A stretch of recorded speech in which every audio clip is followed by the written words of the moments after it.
I still like streaming right now, chat. So I'm gonna watch videos. If y'all really want me to fucking play Fortnite, you're gonna have to really convince me, bro. Y'all gonna really need to convince me.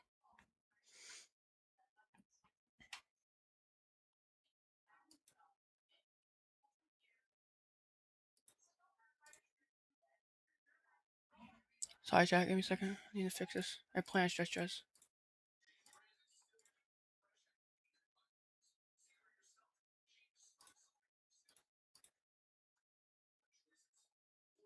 Store. Apply. Alright. Chat.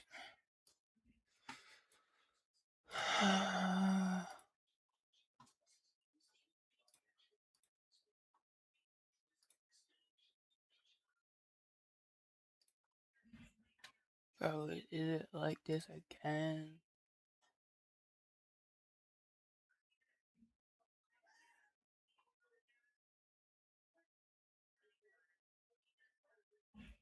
Dude, what the fuck? I'm so confuzzled right now. Wait. No, this is. There we go, chat. There we go. There we go. There we go. Audio speaker. I don't know why anything didn't save. It's a little bit weird, but it's fine, I guess.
Oh, what's up, chat? What's up? What's up?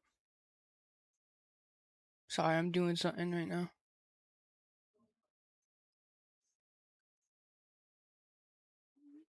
Hashtag short, hashtag live.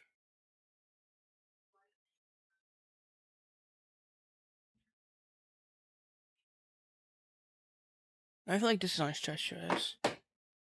Why the fuck do I feel like it's on stretch dress? I don't really care as long as it's gonna be my chats, but like, yeah. And I'm gonna post it on TikTok too, because I haven't posted on TikTok in a fucking while. I would post it on my main account with 1,000 followers, but it doesn't work like that anymore. Fortunately.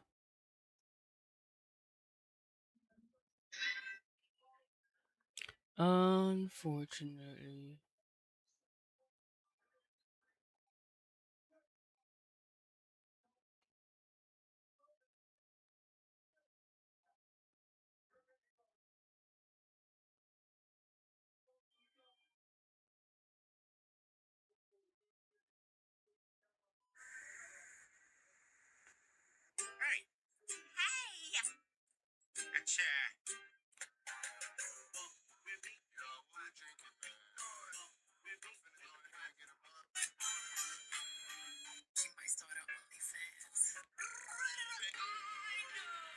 What's trending on TikTok right now?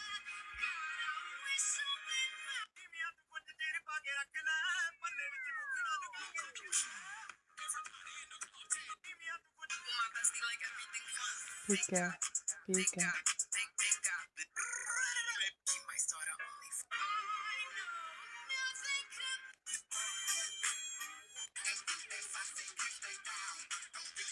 Global.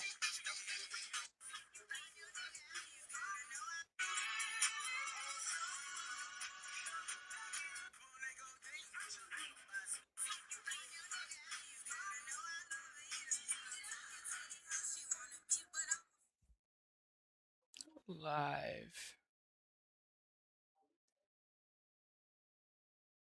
on YT.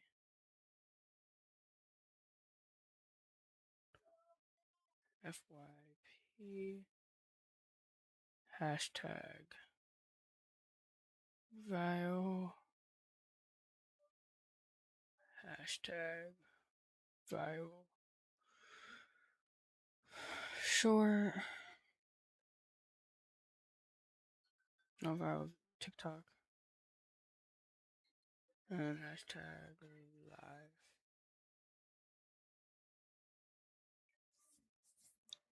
Alright, it's posted. Just edit my shit.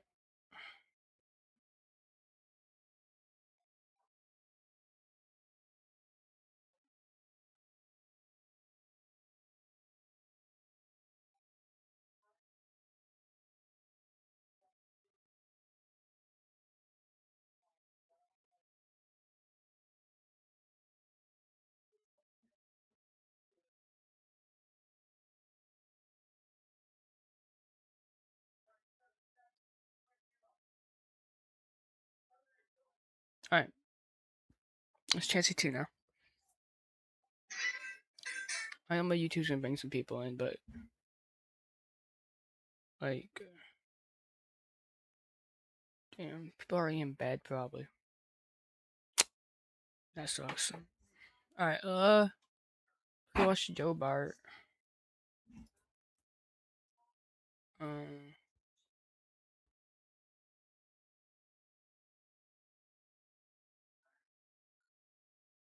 So today I've combined every I don't know.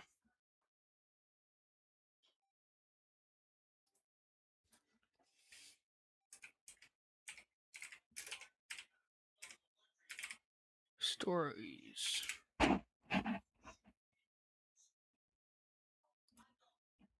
Crazy.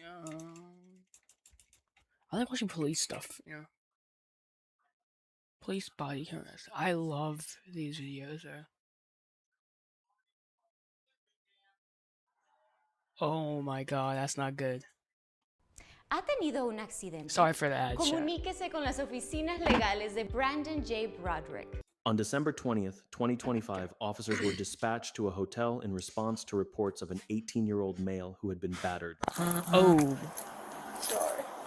My dad punched me in the face right here. I don't know if you can see if it's swollen, but he did indeed punch me in the face. Is that a man or a woman? I'm not trying to be like mean, but like, is that a man or a woman? It sounds like a woman to me. But he did. It's alright though. It's alright. It happens. It happens. It And happens. I have the room number and. Where is he now? Do you know? Yeah, I can show you. He's in the hotel. Yeah. Oh, okay. What's the name, buddy? Tanner. You have your ID with you? Yeah, I do. How old are you, buddy? I'm 18. Okay. So what happened? You know, he was drunk as hell, and he went. I can't take it with his voice, bro. It's so high pitched, dude. Ugh. To a strip club and started ignoring my calls, and you know, I was under his supervision. He's 35, 40, whatever, and you know, he wasn't picking up my calls, so I went back home and I called my mom, and my mom grabbed him out, and I said what I said, you know, whatever. I called him whatever I did, but he still, you know, punched me in the face. It's my stepdad. I feel like, you know. So when that happened? Oh, where? stepdad. It just happened right over here. Like right there? Yeah, around the corner. How long ago? Not even 30 minutes ago. Okay. Y'all pulled up, I called y'all right after. And he also f***ed up my shoulder, but His voice is fine now. You had to some kind of verbal argument, and that's when he punched you? he cheated on my mom pretty much, which is another illegal offense, among other things. Is your mom was here? Wait, cheating is illegal? Wait, chat. Cheating is illegal? What? Cheating is not illegal. I mean, it's messed up, but like, it's not illegal.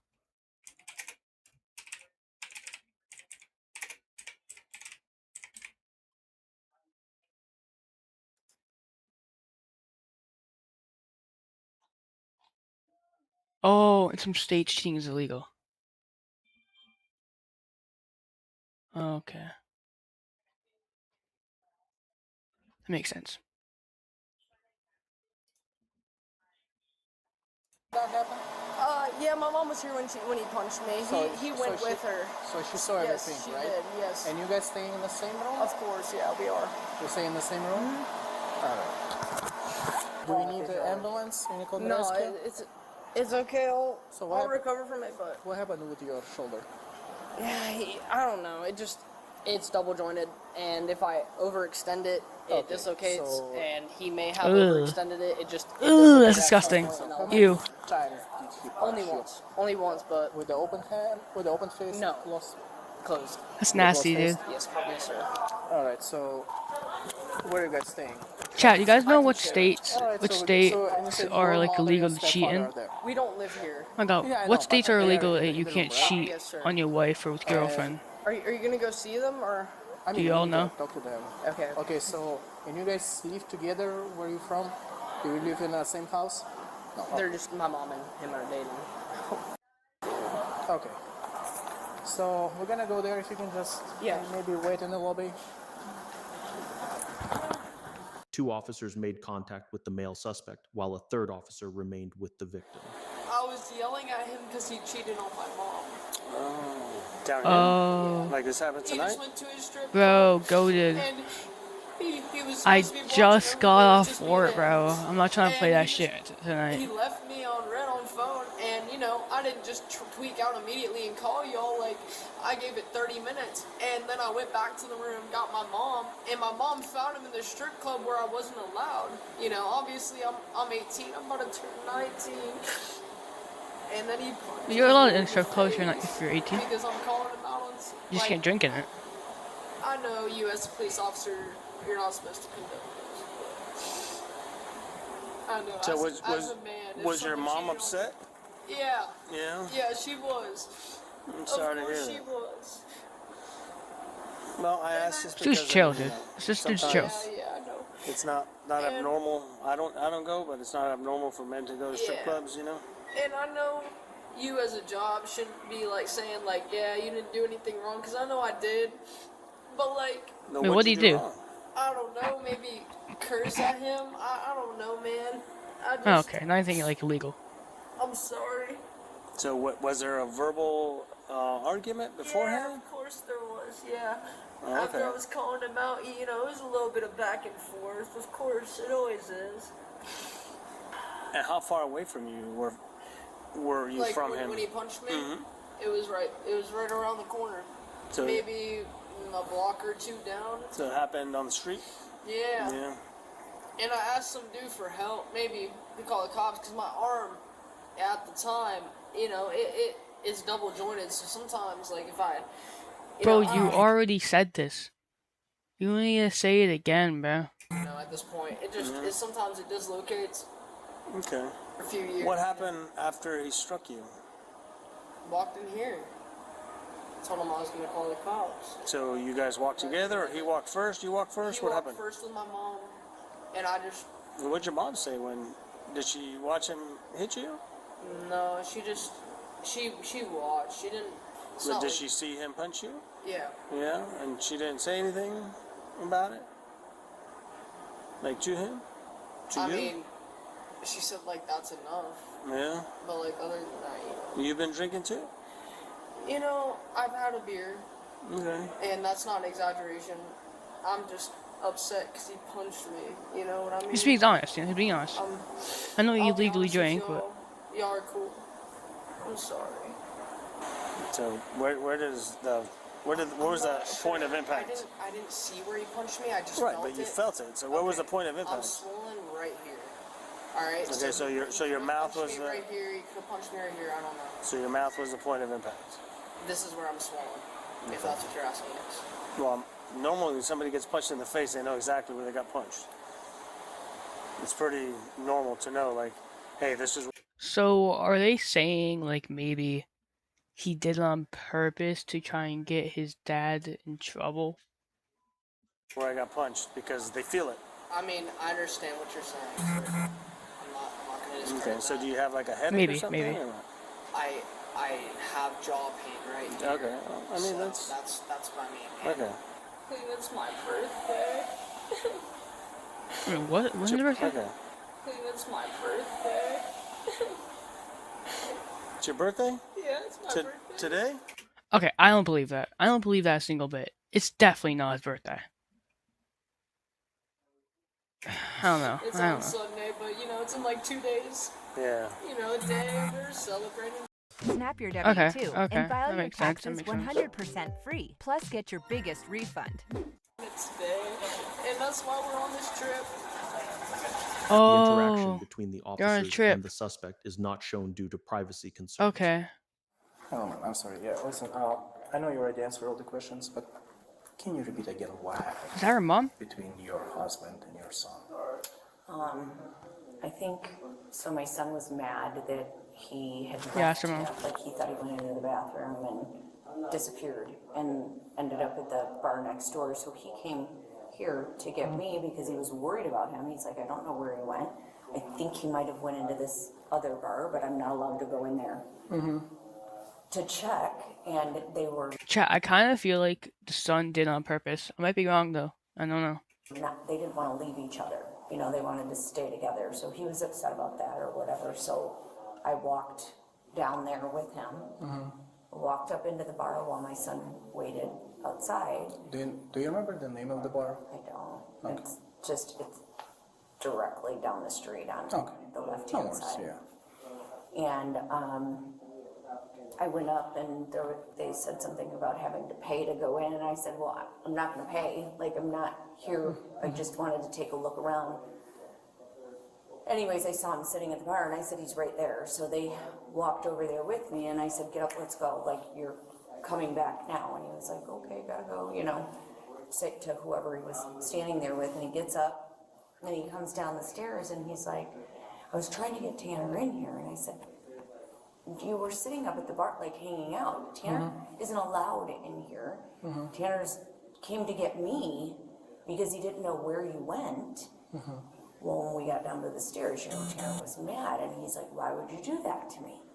So then he's like, what do you mean, why would I do that to you? Like, I've always been good to you. And they like start arguing. And then next thing I know, they're literally trying to push each other, and I'm in the middle. And I mean, I was just telling him, it was like 30 seconds of this, like me going, stop, you two, like, what is happening? You guys have both been out, everything was fine. And I don't know, I mean, I think both of them hit each other. Like, I think they struck each other at some point, swinging. Okay. But I don't know who swung first. I don't know, you know, like it happened really fast, but it was over just as fast. And I spun him around and had him Him who? Your husband or your son? Yeah, Okay. him. Because my son was right behind me. I was literally in the middle of them. Okay. And I spun him around and was like, just hush, like, we're going back to the room, like it's, so walked him back here and Tanner kind of fell back a little bit, and I think that's when he was calling you. Did that happen before? Never, Okay. never. In 8 years, we've been together 8 years, we don't live together, Okay. but never. They've never even argued. All right, so listen. They're bringing your stepdad down now, okay? Oh, okay. In handcuffs. So just don't talk to him or anything, okay? They must have, considering you haven't, and I can obviously tell, like through the radio, you just radioed anything to them, and they found probable cause. Yeah, And looks I like they haven't- did. I have Yo. Yo. Like, you can go to jail for punching your child who's 18. Not really his child, because that's his stepson who punched someone who's 18 and overage. You go to jail for that? I don't understand that. told him half the stuff I've told you. Yeah. No. That's looks- all. That's all I have to say. You know, upon that matter. Okay. Can I go with Can I get my hat? At least can I have a hat? Oh, he's a buff dude. I mean, they will not allow. Wait, stop. Why are you bothering me? Stop. We're leaving. Listen, buddy. I apologize. I'm sorry. Okay? I'm sorry. I'm sorry. I'm not mad at you. Like, I don't understand what's going on, but. That's not Again, it's not the It end of the does- world. Is it really? Tomorrow morning. It's got nothing to do with you. Okay. I guess I'm stupid. That's right. It is still abuse. Yeah, this is great. Thank you, Kelly. I love you. This is my wife. Sir, I'm kicking her. I'm not kicking. I'm turn her off. Stop, really? I'm not kicking her. Kelly. Oh my God. Kelly, tell him. Really? I love it. I can't use my hands, so I can't point. You step somewhere. Why would a bomb go in there? Okay, let's go, sir.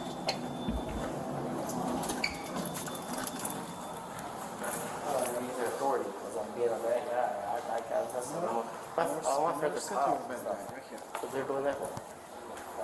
Let's ball me in front of everybody. I touched nobody and I'm going to jail. It's because somebody said something. You know what? Somebody broke my nose 2 weeks ago. It's not at me. That stinks, And man. They didn't go to jail, and I'm going to jail for nothing.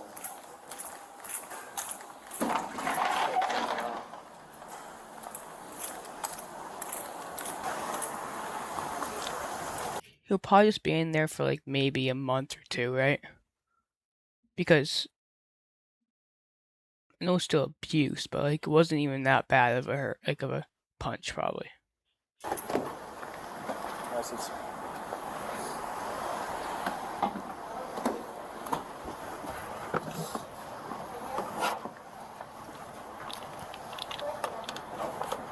Some lockdown. Can I please have the cuffs?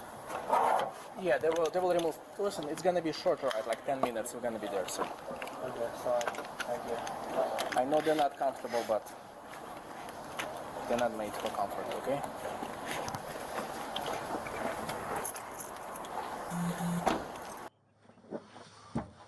Hey! Hey!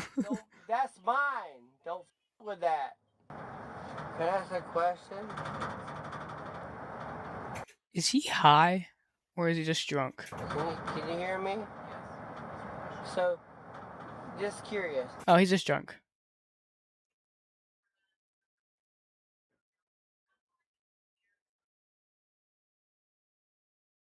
What do you mean? Because he also hit.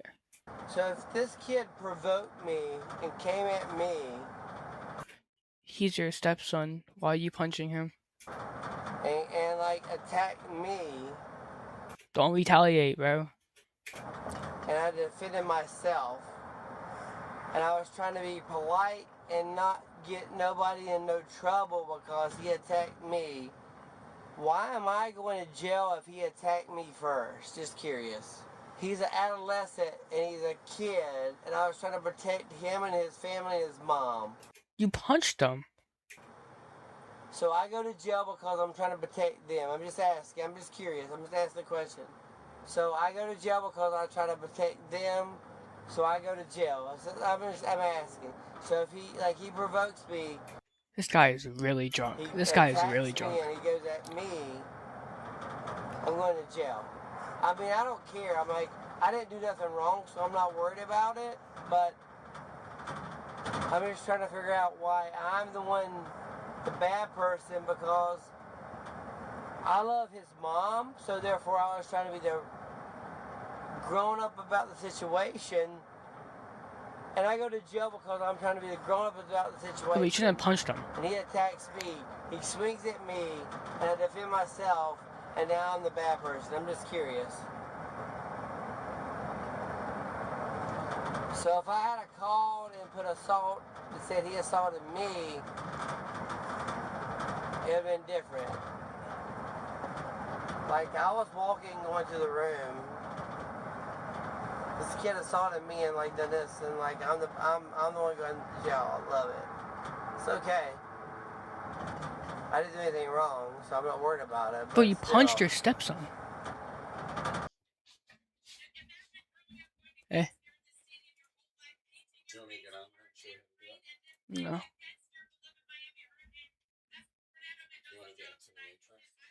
No.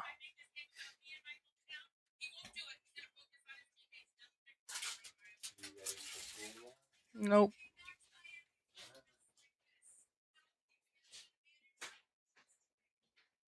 What should we do next?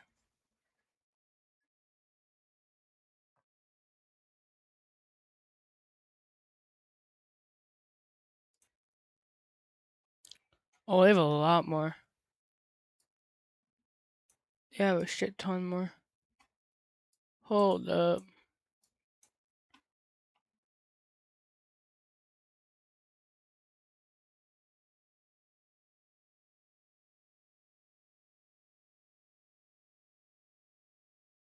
Why would you steal like a boat? What the fudge?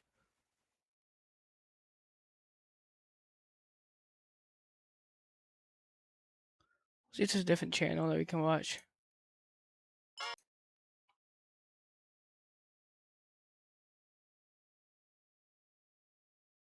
Oh, okay. 6? Okay, we gotta watch it. Oh, it's an hour, guys. That's okay. We'll have to make it short, I guess. Good. Awesome. So, What's up? okay, is this your car over here? No. All right, would you come over here with me? Where? Over in this lane. For what? So, we're doing an investigation right now. Apparently somebody walked out with a Car? Put it in a random car? Yeah. Yeah, that was me. Okay, would you come over by the car with us? Whose car is it? What do you mean? Whose car is it? I don't know. Me neither. Okay. All right. So where's all your stuff you took out of the store and I just put it. in the I car? put it in a random car that was open. In a random car that was open? Yeah. Bro, For what the hell? What do you mean for what? Because y'all was coming. Okay, so you just put all the stuff in a random car? You didn't? She is really giving herself away. I mean, I know she's being honest, but like she's really just giving herself away. Yeah, it's a game I was playing. Okay. Yeah. Yeah, a game. What Okay. Just for the hell of it. Okay. You got any ID on you? No. All right. I left it in the car. Which car? The random car. I don't know what car it was. What color was it? Silver, Silver? gray, something Just- like that. So you left your ID in some random car? That's Yeah. stupid. My whole bag. All I don't my believe shit. that. All right, makes sense. What kind of bag do you have? What kind of purse is it? I think it's a Michael Kors. Can you please not stand behind me? Because you're making me nervous. That's the whole time. You were? Yeah, he's in a car. Well, I'll be damned. What was your question? What kind of purse did you have? It's a Michael Kors purse. Can you go get it for me? Okay. What kind of vehicle were you driving? It's like gray or silver or something. What kind of make? Model? I don't know. You have no idea what kind of car you were No, driving? because y'all were coming and I just ran up to the car and put it. It's a game that we play. It's called 21. It's basically like you go and steal all the shit that you can steal and then you get out. I think without it's just getting true. caught. Well, I did it one other time than this time, but I got caught this time. So now I got to figure out where my purse is and where my merchandise is because now I got to give all the merchandise back to Walmart. Well, it's not really a game. Yeah, It is a game. It's theft. To is you, what it that's is. theft. It's fun too. It's really fun. Oh, going to jail is fun. Okay. Well, I suppose. Am I going to jail? Well, we'll Where- see how much stuff you took. It's a lot of shit. So where's the car at? I don't know. Okay. What's your name? It's Amber. Okay. And I don't find it funny. I'm just very funny. Okay. Is the car yours or are you renting it? I don't know whose car it was. So you It's just a random It's just a random car. Yeah, like if you walk up to this car. Okay, how about and we don't? You feel me? It's gonna No, be I open or don't. it's gonna be closed. You never All right. know. You just gotta try it out. All right, go ahead and put your hands behind your back for me. What's wrong with your arm? Is it broken? My Or? pinky is. Okay. Oh, wait a second. All right, we'll get that. We'll get that. We'll get that. Do you have any leg shackles? I have a hobble. leg shackles. Hey, I have a hobble. You do? I was just trying to grab my phone. We can do flex. Yeah. Y'all gonna Just put for me in now. shackles? Are you fucking serious? So you got a cast on your arm. Exactly. Regular And I got handcuffs. Scraped up these too. Okay. Going on your feet? So what are y'all putting shackles on me for? You got a cast on your arm. Oh. It's too big for regular handcuffs. Oh, okay. We've got flex cuffs. So, just gonna stick these back here.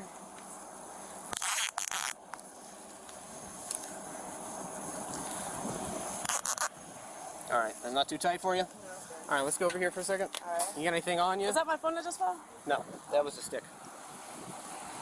No, I don't have anything on me. Okay. So you're not under arrest right now. All You're just right. being secured so we can conduct our investigation. Do you have anything else on you? Like on you, in you, anything got like my that? Do you have anything that, say you do go to jail, that if you go into the jail and they find it on you later, is there anything like that? No, a tampon that needs to be changed. You just asked me that question. Well, you can keep that. I'm gonna ask the same question. All right, you said your name was Amber? Yes, last name is McCann. McCann? Yeah. 2 C's? Yes. All right, can you spell it? MCCANN.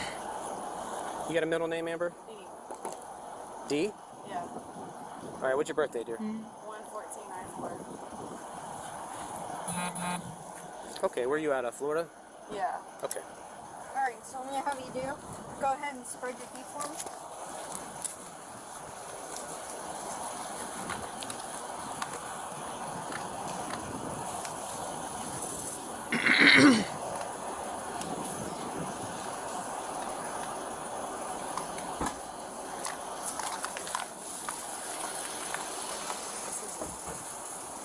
You live around here, Amber?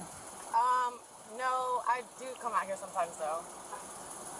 You don't live in Palm Coast, though? Mm-hmm. Okay. Those are my gloves.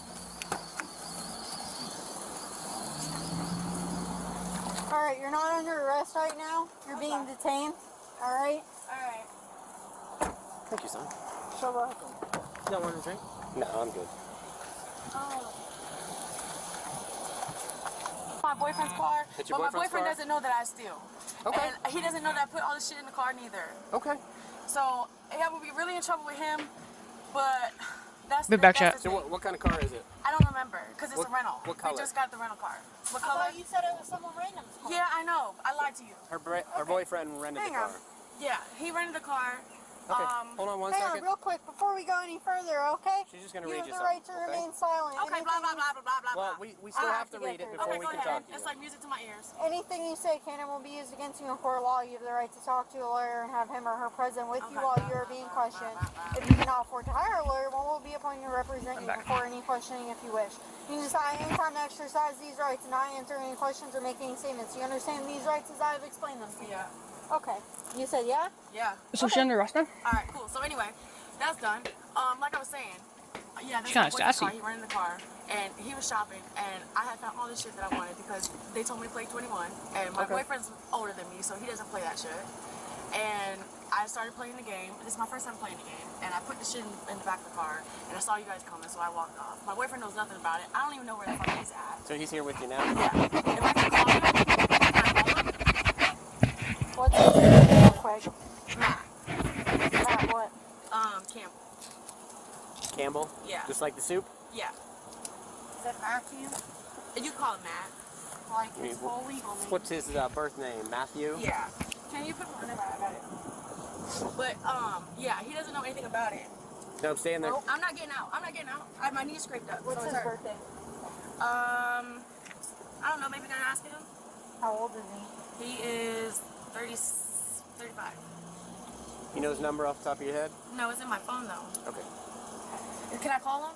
Not right now. Well, because I need to tell him I got in trouble. Well, we'll worry about that in a second. But right now, I need to figure out how much dollars. Meet Spedience, Gym Monster 2, your all-in-one smart home gym. Set it up any. Okay.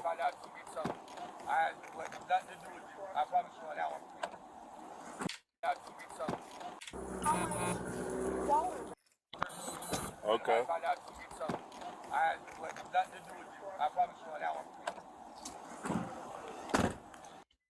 I think it's boring as hell, though.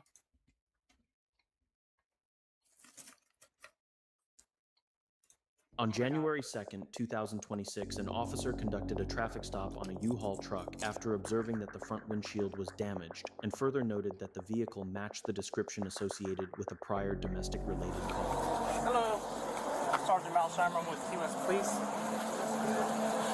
Well, your windshield's completely smashed, so that's an issue. It's an obstruction of your view, so. Do you have your license and then the vehicle registration? I know it's a U-Haul, but usually it's in the glove box. Oh, there isn't one? Okay. Can you roll down that window for me? For the other officer? Is it yeah. Thank you. I'll be right back with you. I was told you guys were looking for this, and I heard the window is completely shattered anyway, the windshield. What do you guys think is in the back of the U-Haul? I think either like marijuana, drugs. Hopefully not a dead body. I'm gonna scan through. I just want to scan through just in case.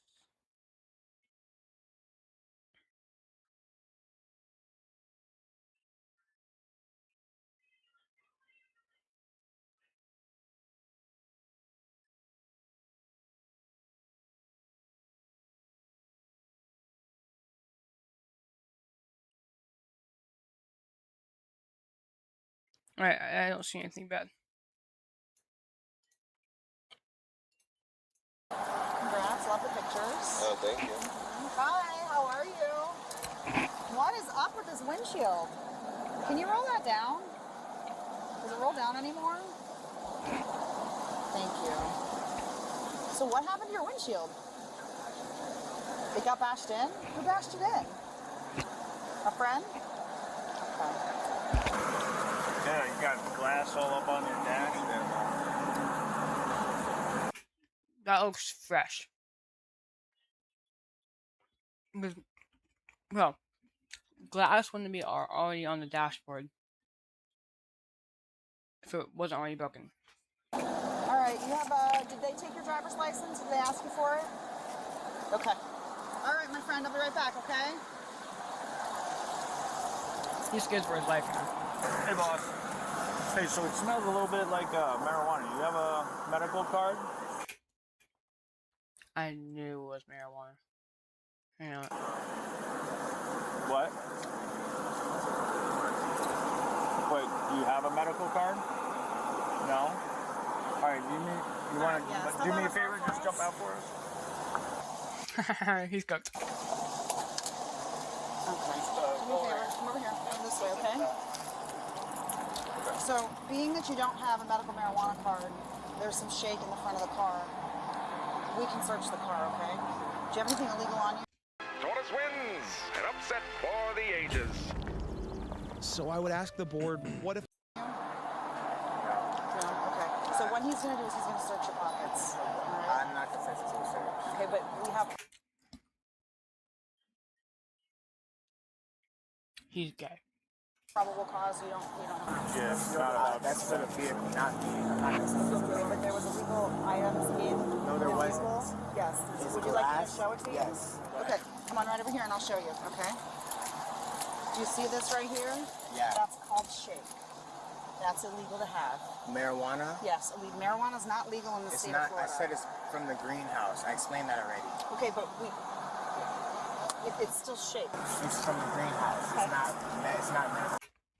He 1000% has most likely 3 pounds of marijuana in the back of the U-Haul. So it's also not in the original container. It needs to be. It needs to be in a container, the original container from the greenhouse, regardless of what it is.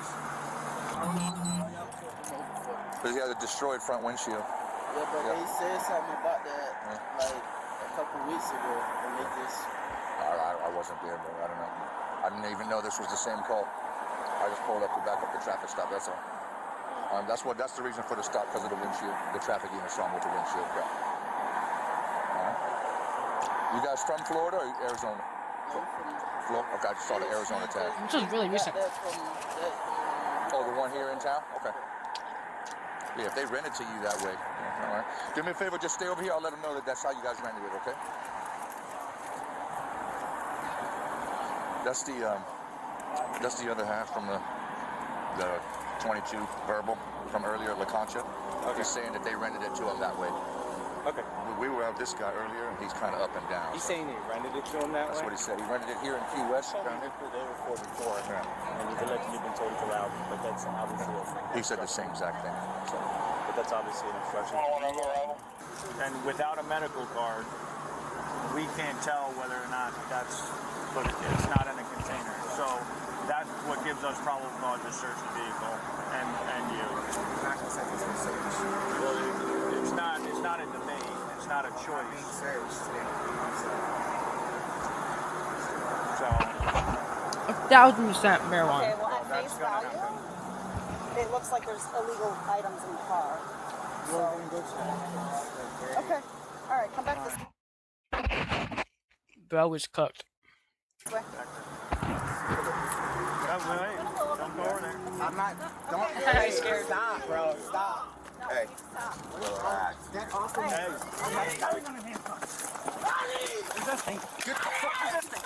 Get back up! You're not gonna win. You're not gonna win, sir. Get on your stomach. Get on your stomach now. Oh. He's gonna be fine. He's gonna be fine. Okay? Okay. Y'all are detaining me, by the way. Very rough detainment. As soon as you pull your hand away. Boyfriend. Oh, boyfriend. Okay. Boyfriend. That's his boyfriend. Scotty! Stop! Stop!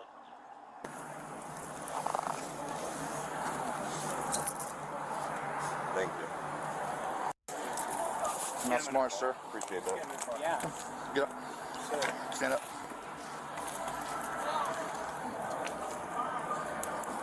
Y'all think y'all are the only cops in the world. Y'all could be assholes and crooked.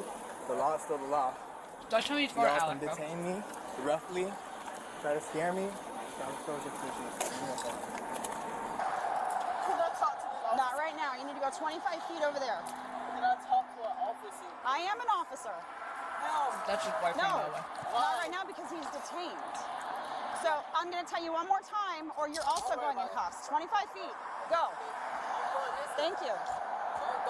25 feet. 25 feet. Widen your stance. Widen your stance. I didn't even. Widen your stance, sir. I wasn't running. Let go of this. I can have my phone. No. Can I give it to my friend? Chat. He definitely has a boner right now. Nope. There you go. There we go. There we go. There we go. That's why you didn't want to stay. Oh, no. That's why you wanted to walk away. What is that? Walking. What is that? That's why you wanted to walk away. I wasn't walking. So your whole I didn't do nothing story, it just fell apart. Just stop. Yeah. There we go. Good space, man. Now the rest of the story comes out. Come on, man. See all that racism and BS you were talking? That's all lies. What is that? All lies. So we're not the ones being You assholes. sit upon a throne of lies. They say, I'm not playing Fortnite tonight. Tomorrow I am, though. Not tonight. You guys are still being rough for no reason. Microaggression. For no reason. So anyway, Yeah. we tried to explain everything to him, and he got sassy. So, Well, yeah. Plus, you're telling him where to go, and we just had a domestic with this guy, allegedly. yeah. Like, you're not gonna walk over No. to this guy and then go the opposite direction. No. You go. Nobody else is in there, right? No, I mean we didn't check the back, but It's always someone else's fault. We're gonna get in this vehicle right here.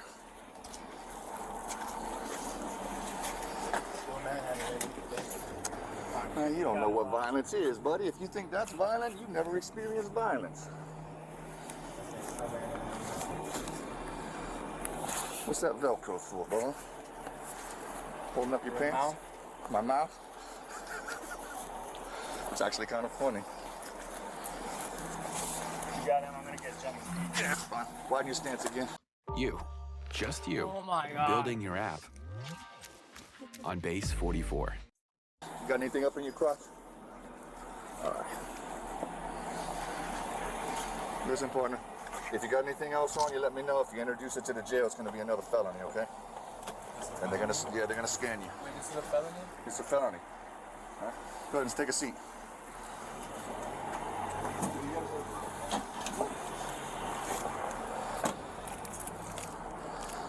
I don't know what this is all about, was that it? Go on, Cole. What is that? I What take is it that? this is his other half. Yeah, that's what Beer Guy was telling me, is that Okay. he's the other half of the domestic at Casa Marina, I guess. Well, I thought he was. I mean, those two. Yeah, I didn't know who this guy was. Yeah. Yeah, so he's the other half of driver. Okay. Got it. Lipstick. Ah, good boy. Aw, puppers. That's a good boy. Come on. Boy. That's a good boy. Oh yeah. Too good.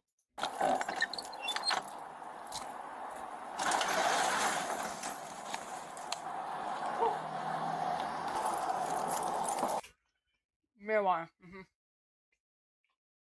It's definitely in a suitcase. Like 1 or 2 pounds.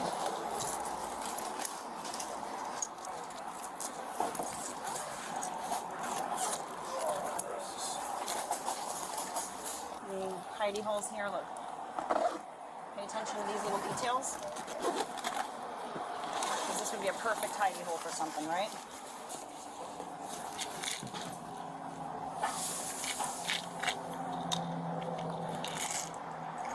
Alright, so we got some pills in here that don't belong in this bottle. Yeah. Yeah, maybe Xanax? This is a pain relief acetaminophen. So are the let's see what Well, it's, 5525. Looks like he's eating half of them. That is disgusting. Got a scale. Goes in the trash. Not much, but. And then.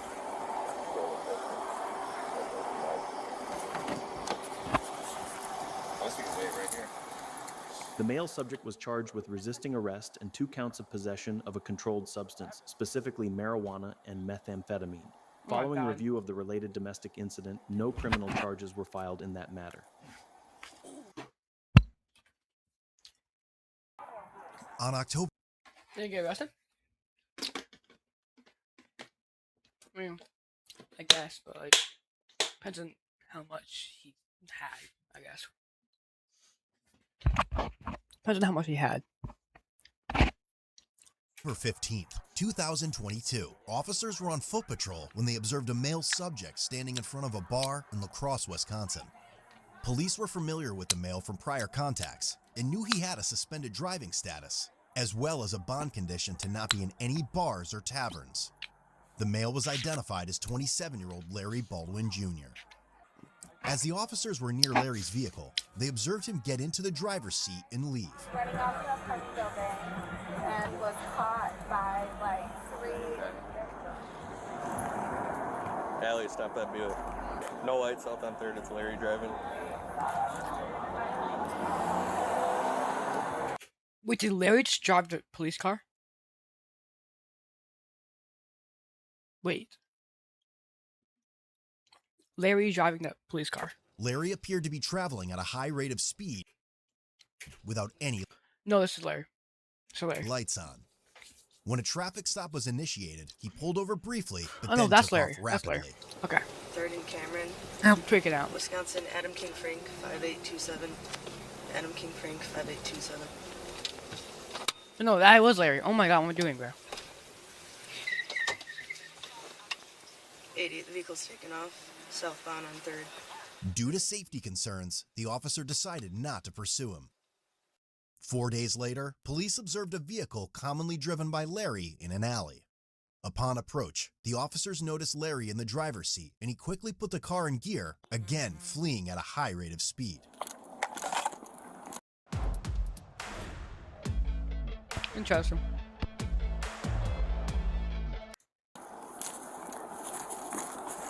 Seventh and Main. Stop! Stop! Stop! Stop right now! Stop!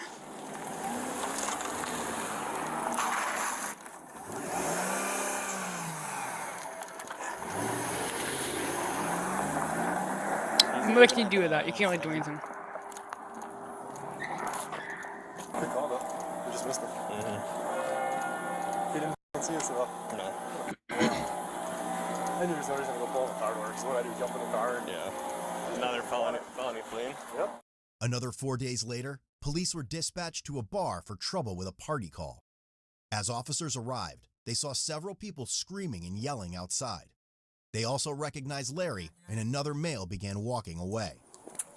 Arrest me. What for? I don't know. Ask the guy who's recording me for no reason. No. You're standing out in public. She tweaking. What though? What are you walking towards him for? Videos. Why are you walking towards him? Like, I'm the one Nope. who was talking, not them. I'm not Officer Graves. Due to Larry having pending felony charges from the last few weeks, they approached him. Come talk to me for a second. We got a call here at the Old South about you guys yelling at someone and... I'm not yelling at nobody. I'm not in my business. Okay. Larry, I gotta talk to you, man. That's not even my name, bro. Come over here right now. You're being detained. What?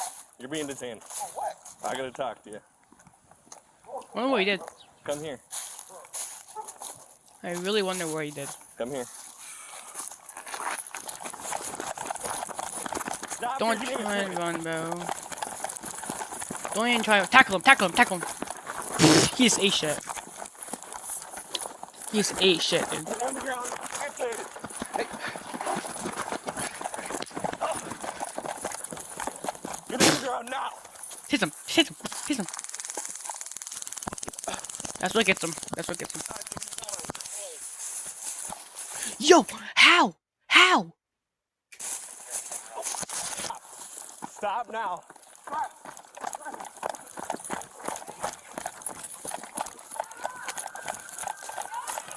Justin's running off the 5th, white shirt, black pants. As the officers pursued him on foot, Larry ran back to his vehicle and got into the driver's seat. Stop. Stop, Larry.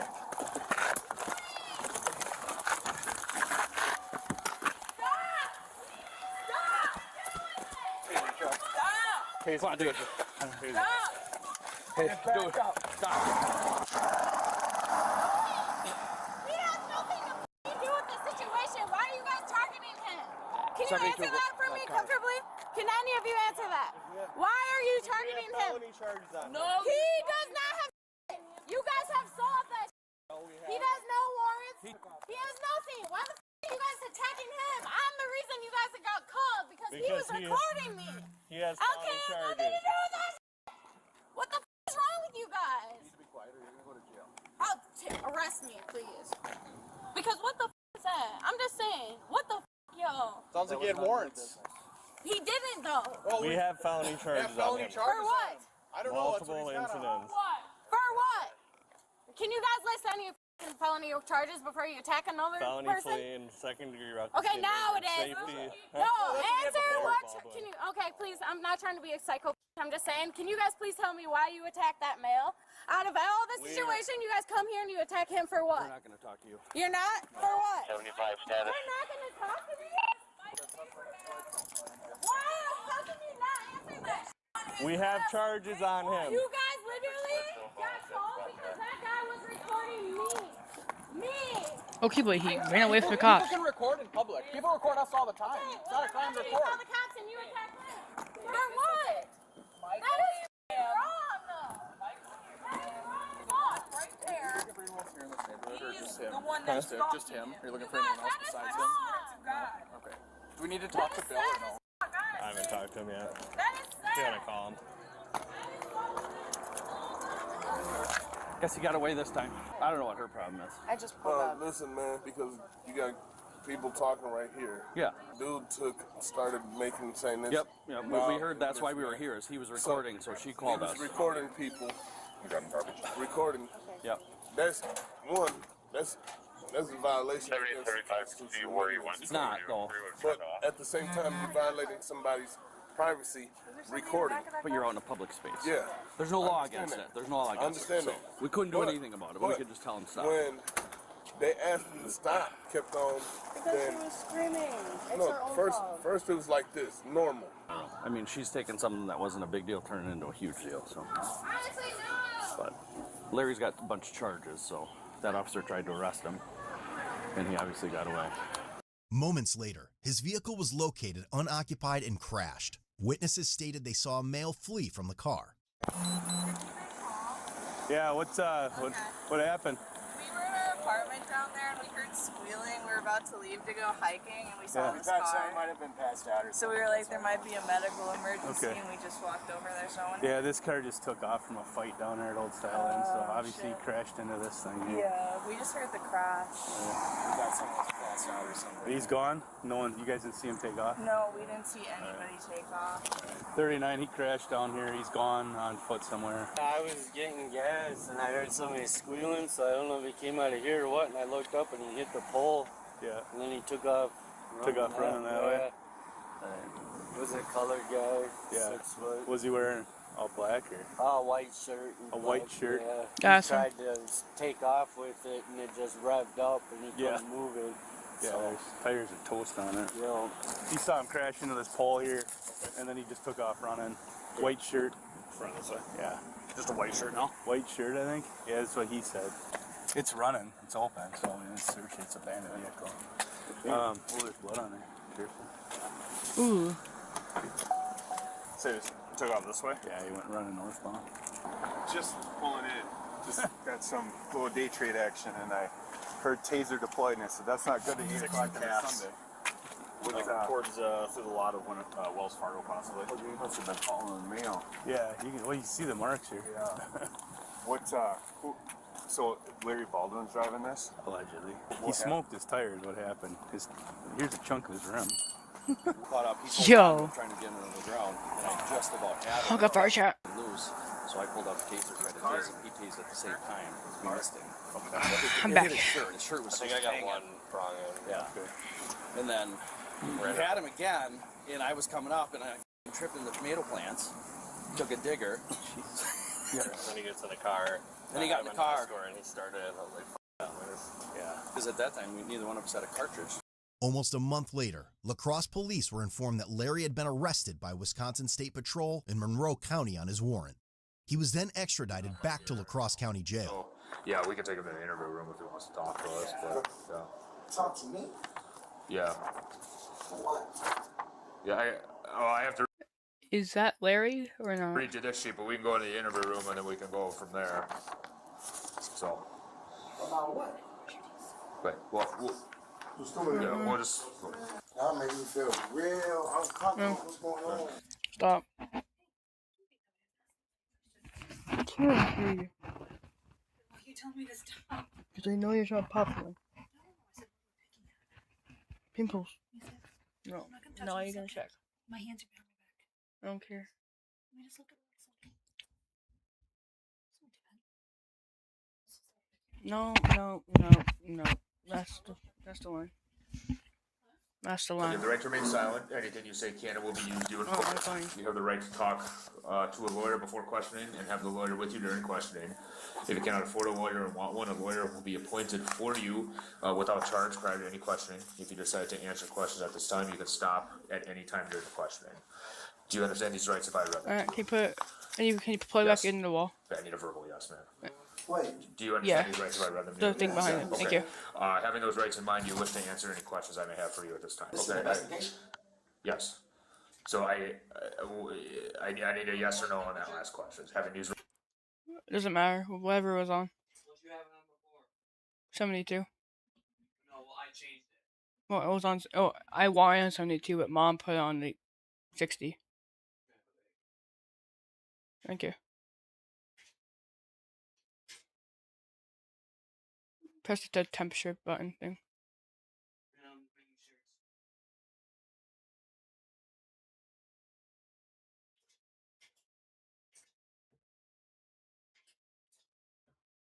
Alright, thank you. Rights in mind, are you willing to answer any questions I have right now? This is regarding an investigation with you taken off from some of our officers. Oh, that's not an investigation. Come on, we talk, man. Put that piece of paper. Talk. What's up? Okay, Take it off but that wall. having these rights in mind, are you willing to answer any questions I have at this point? Man, look, I know my law, all that. Who did you guys think I ran her phone? It's just like fleeing. Like what do you guys want from me, bro? Okay. Why do you So, guys harass all me? right. So, right now it sounds like based on the initial reports, you've taken off from our officers 3 times that they've tried to talk with you. So How do you guys know it's me? and pretty requisite because multiple officers were able to identify you. How? Because they saw you. So all of these charges, what were you guys' proper cause for trying to come up to the person you saying that's me? What? Like, why? What are you guys, like, for real? You like, it's like, since I moved back out here, I'm not stupid. I know me and my dad, I dealt with my dad. I don't sell drugs. I don't have to follow me. You too. I didn't seem to, like, why do y'all bother me, bro? Y'all don't have no drug talk. Y'all trying to get any little thing just because y'all couldn't get my dad. Don't look at me like that. Answer, like, talk. You asking me questions. I should be able to ask you. You're a public servant. You're an agent, officer. Why y'all keep harassing me? For what? Y'all don't have on me. Okay. Well, this is just from the other officers' Bro, report. answer my question. Don't you want me to answer yours, bro? Like, come on, we grown as hell. Okay. All right, let's just anywhere. All right. Exactly. So I'm just letting you know what the charges are, Larry. So. You don't want to answer you a question, bro. You don't want to answer my question back. You're supposed to be a public servant. Because I got on orange, they want to treat me different, bro. So, all right. Yeah, it might be you give us a little bit. So. So calm and genuine, man. And of course they ask me. Close doors, then you can steal us when we get this over. They'll try to harass somebody else and they gonna get away on y'all last two.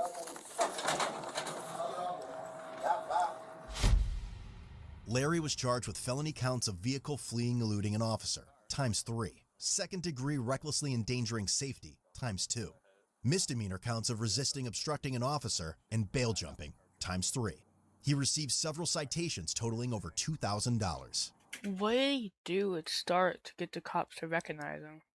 Larry's attorney asked the court that he be released on a signature bond since he turned himself in voluntarily. Oh, the okay, judge rejected the request, that's what I thought. stating Larry showed a gross lack of respect for the community while fleeing and set his cash bond at $10,000. Head over to codebluecam.com. Don't and check head out over our there. great Don't head over there.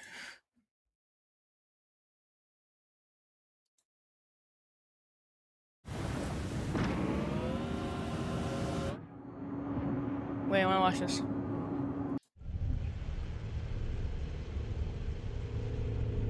This is the mother of 43-year-old Crystal Krug. In a few seconds, she's going to find Crystal's lifeless body inside this very garage. Hello? Oh. Oh. Oh my god, dude. I feel so bad for her. Dude, that's her mother.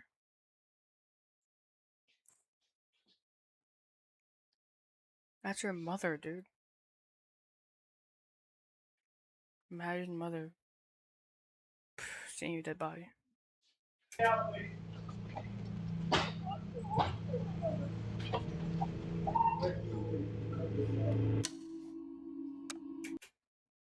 Wow. And this is Daniel Krug, the man who killed her. He's heading in for another normal workday, just minutes after leaving his wife's lifeless body hidden in the garage of their own home. Oh, shit. Holy fuck. For the last 4 months, this man has been engineering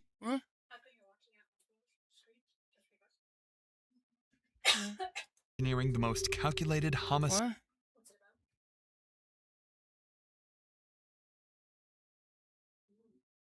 plot Colorado has ever seen, creating fake identities, manipulating Crystal's children, and setting up the perfect scapegoat to take the blame. He believes his plan is bulletproof, that police will spend weeks chasing a ghost and eventually arrest someone else for the murder he committed. And despite nearly perfect detective work, his plan works exactly the way he intended. My husband said there was a dude who's been stalking her and threatened to kidnap her.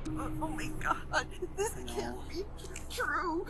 I was the person who attacked her.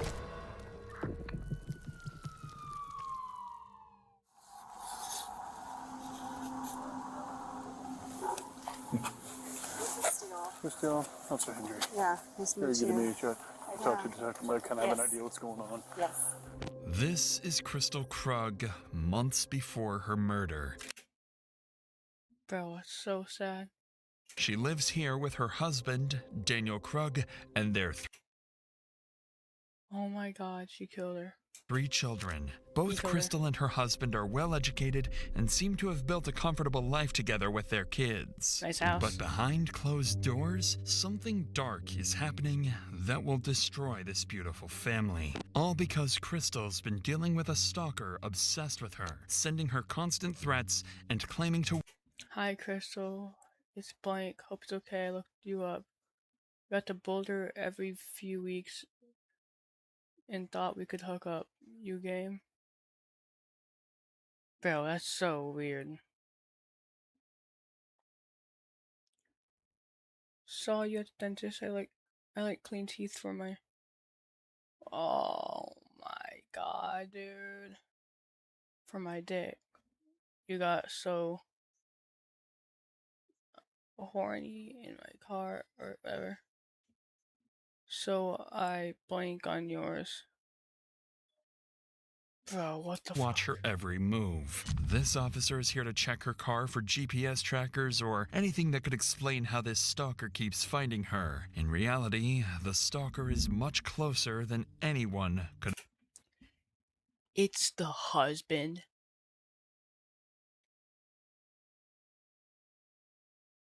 Wow. Have imagined. You can see like it's a little bit dirty, so I can see blood marks, but wow. But like my street looks like this all the time. There's no one out there. Like I know the normal cars. Yeah. So I don't know where he's following from. Okay. I can only assume a tracker. Nothing jumps out at me. I know, I didn't either. I'm hoping it's just to mess with me. The officer continues searching the vehicle top to bottom, but finds nothing suspicious. So before leaving, he offers Crystal a few safety recommendations and reassures her that they'll keep looking into her case. Not long in the course of the investigation, Broomfield police receive another call, this time from Crystal's husband, Daniel, reporting a break-in at his home. An officer is dispatched to check things out. Unknowingly, this encounter will be the start of one of the most calculated murders the United States has ever seen. Hey, how's it going? Yeah, definitely. I'm Officer Chauncey. I'm Dan. Nice to meet you. Chauncey, nice to meet you. So as I pulled in, I saw someone run out, jump over my gate, and take off that way. Got it. I didn't think to call you until my wife got home recently, and we realized the spare key that we keep in the garage isn't there. Okay. According to Daniel, the only thing that's gone is their spare house key. If someone stole that, it means they aren't done and might have plans to come back at some point. The officer advises Daniel to change their locks immediately, while police look into who this intruder might be. What no one realizes tonight is that this is no random incident. It was him. The opening move in a plan that's been forming for months. And this break-in is just step one. 9 days after Daniel reports the break-in, his wife Crystal wakes up to another uneasy morning. For weeks now, she's been receiving strange, anonymous messages and a growing sense that someone out there has an eye on her. Until now, none of it had a name attached, but a faceless presence that kept getting closer. But today, that changes. As Crystal gets the kids ready for school, makes her morning coffee, and heads out for work, her phone buzzes. She glances at the screen and sees a name she hasn't thought about in more than 20 years. Jack Anthony Holland, a man she dated briefly as a teenager. The message is short, crude, completely out of nowhere. Hi, Crystal. It's Anthony. Hope it's okay I looked you up. I go to Boulder every few weeks and thought we could hook up. You game? At first, she didn't think much of it. The two last spoke years ago, and even then, he was harmless. So she ignores it and moves on. But the next day, everything changes. Are you there? You should say yes when I offer pity. What? Offer. Should say yes if I were. Whatever, I saw your pics. You got fat. You should. Whatever. I saw your pics. You got fat. You should yourself. Saw you at the dentist today.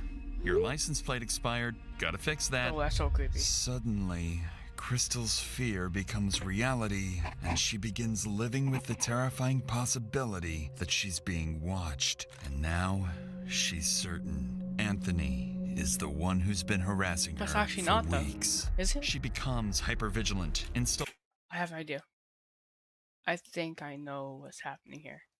Anthony worked for the dad, and the dad told Anthony to send those messages and, break into the house, blah, blah, blah.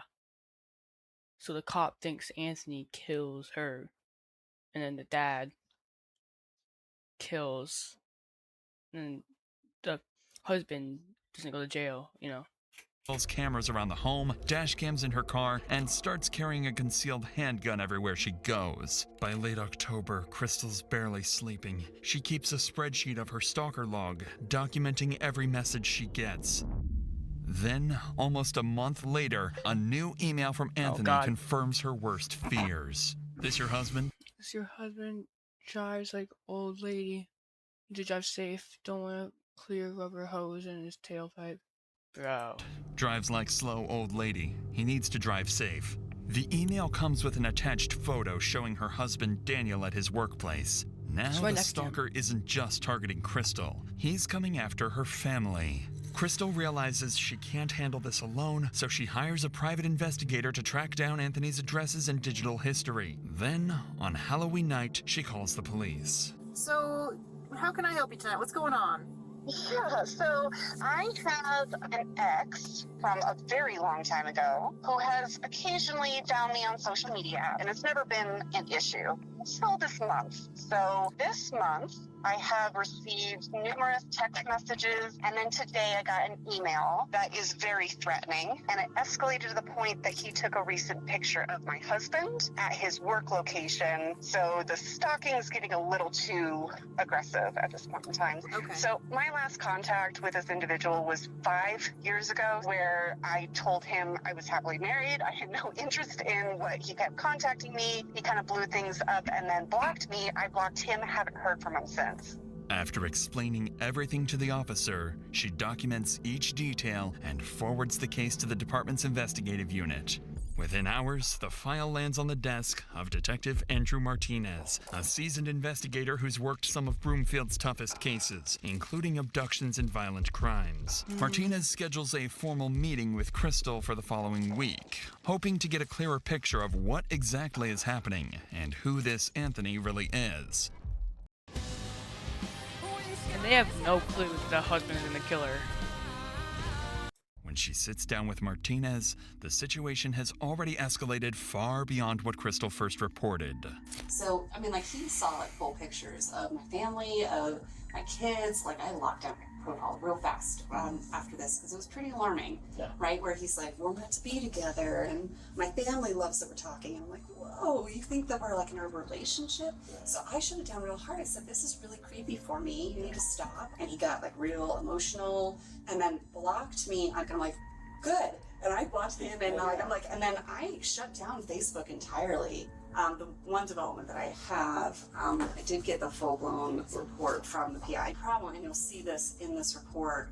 There are tons of phone numbers associated with him. There are tons of addresses. He moves everywhere and between like 3 different states. As Crystal walks the detective through her evidence, Oh my two God. details immediately stand out. First, her stalker isn't just texting her from random numbers. He's using multiple phone lines and different digital identities, finding ways to reach her even after she changes her information. Whoever this is, they're persistent, resourceful, and frighteningly determined. Wow. Second, her ex-boyfriend, Anthony Holland, is tied to several addresses and multiple phone numbers. Whether it's instability or an attempt to stay off the grid, it convinces Martinez that Crystal is dealing with someone who either doesn't want to be found or someone who's planning something far worse. With all of this in mind, Martinez wraps the interview with Crystal and begins the digital side of the investigation. He sends warrants to service providers, requesting phone records, email logs, and account information to track down the stalker. Unfortunately for Martinez, these companies will make a mistake that will soon prove deadly.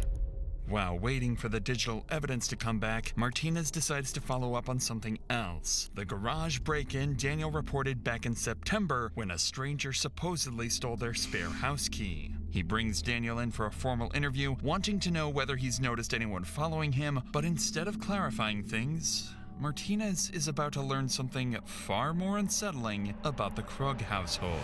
But before we get to that, 2025 is almost over, and we're falling into the same the truth. You don't outskill, and the top absolute out of 5 million Microsoft agents that business even receive as AI link in the to learn something troubling. That said, let's get back to Daniel's interview, where the detective is about to learn something troubling about the couple's marriage. And I guess at what point did she tell you that he recontacted her this last time? It was either November 1st or November 2nd. It was after she had gotten a picture of me at work that she brought me up to speed on that. Gotcha, okay. And the first contact that he initially made with her was back on October 2nd. I guess why that month gap, do you think, before she told you? I'm sure she has mentioned to you that she and I are going through a rough patch, kind of on the rocks. So probably didn't seem that pressing until it was. Sure.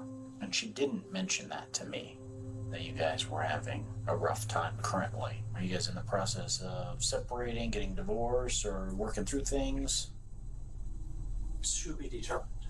My brother Matthew is a cop, so I have a retractable asp steel baton. Yeah. As I said, not right now, but otherwise it's on me all the time. I sleep with it next to me. I've bought some additional security cameras for the house. So what am I doing? I'm panicking. And I'm doing a shit job of protecting my wife. So I'm not doing good. Yeah, I can see that. So he's acting with really that good being, too. I know that Chris Steele, we put her car on a lift on Tuesday afternoon to see if there's any sort of GPS tracking or anything like that. We couldn't find anything on the car. If Anthony is watching you guys, it's going to be in person from a distance or nearby or however. So that poses an interesting issue in of itself. From Daniel's reactions, it's clear the stalking is taking a toll on him, too. His wife is terrified, his family feels haunted, and he's struggling to understand how any of this is happening. Detective Martinez wraps up the interview, but something Daniel said lingers in the back of his mind. He revealed that he didn't know about the stalking for almost a month, not until Crystal finally showed him the email with the photo taken outside his workplace. So Martinez decides to look deeper into the family dynamic, and what he finds is concerning. He learns that the couple have been going through a rough patch recently. Nothing hostile or dangerous, but they were trying to work things out, doing what they believed was best for their kids and holding their family together the best they could. With how much the stalker seems to know about their lives, Martinez briefly wonders if someone inside the home might be manipulating the situation. And for a moment, and he even considers the possibility that Daniel might be messing with his wife as some twisted way of trying to fix their marriage. But that idea is quickly dismissed. There is no evidence backing any of it, and all signs still point to Anthony. Not to mention, Crystal herself is fully convinced her ex is behind the stalking campaign. Throughout November, the harassment continues to escalate with more messages and threats. Crystal continues documenting everything and constantly monitors her cameras. By early December, she finally receives a message that gives her the smallest breath of air. Hey, gorgeous. I can't visit you anymore. No more Colorado time. My girlfriend doesn't want us talking without her. She says you'll let the cops get me after you get rid of him. For the first time in weeks, Crystal and her family feel a brief sense of relief. It sounds like Anthony is backing off, maybe even leaving the state. But in reality, this is just the stalker's final move to make them drop their guard before he strikes. Meet Speediance Gym Monster 2, your all-in-one smart home gym. Its compact, self-standing design fits anywhere, no setup, no limit. Oh, it's 1 hour. The day starts like every other day. Daniel leaves for work while Crystal heads out to drop the kids off at school. During those minutes, someone approaches the front door, tapes over the Ring doorbell camera, and slips inside the house. Minutes later, Crystal drives back home, pulls into the garage, and steps out of the car. She has no idea someone is waiting for her inside. And the moment she closes the car door, he attacks. The stalker strikes Crystal in the head, stabs her, and leaves her bleeding on the floor. After months of plotting, this is the moment he'd been waiting for. Later that morning, Daniel tries calling Crystal from his office, but she doesn't answer or respond to texts. Hours pass, and there's still no sign of her, so Daniel finally decides to call police. Springfield Dispatchers meeting. Hi there. My name is Dan Krug. I don't think this is an emergency, but this feels really weird. Okay. My wife isn't responding to text messages or phone calls. Okay. We've had threats against us. We have both been targeted by a stalker. Okay. Threats have been made against my life. Okay. And threatening to kidnap her, which is why I'm nervous that she's not answering me. Within minutes of Daniel's call, an officer is dispatched to the Krug residence to check on Crystal. At the same time, Daniel also calls Crystal's mother, asking her to go check on her daughter, sending her No, why would you do that? Why would you do that? straight into the worst moment of her life. While she makes her way there, the officer reaches the house first. Hello. Oh, I'm their neighbor, and they called me. Like, can you go see if she'll answer the Oh yeah, he sent us as well. So Yeah, I'm like, I don't know. just next door. Okay. All right, well, you got this. Alrighty, man. Appreciate it.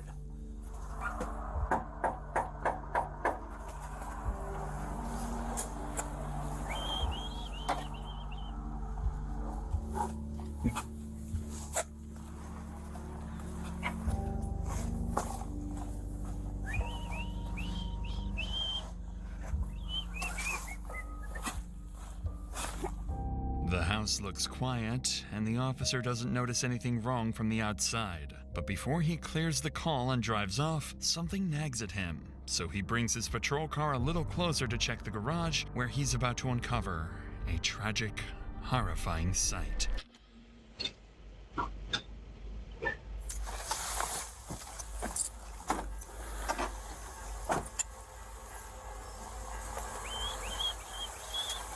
Oh.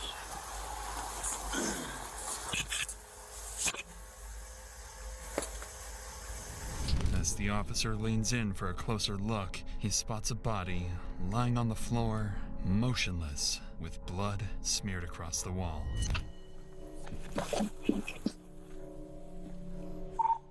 151 Cent Medical and 110 Anita 4 Century.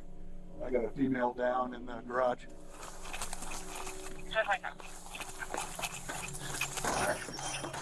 Brookfield Police! Brookfield Police! Oh shit. Holy shit.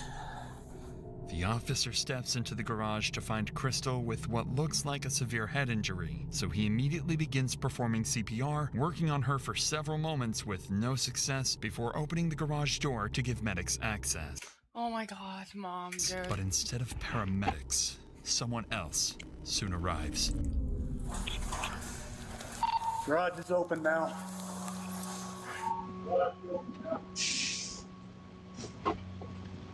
Hello? Hello, ma'am. I need you to stay out, please. Okay.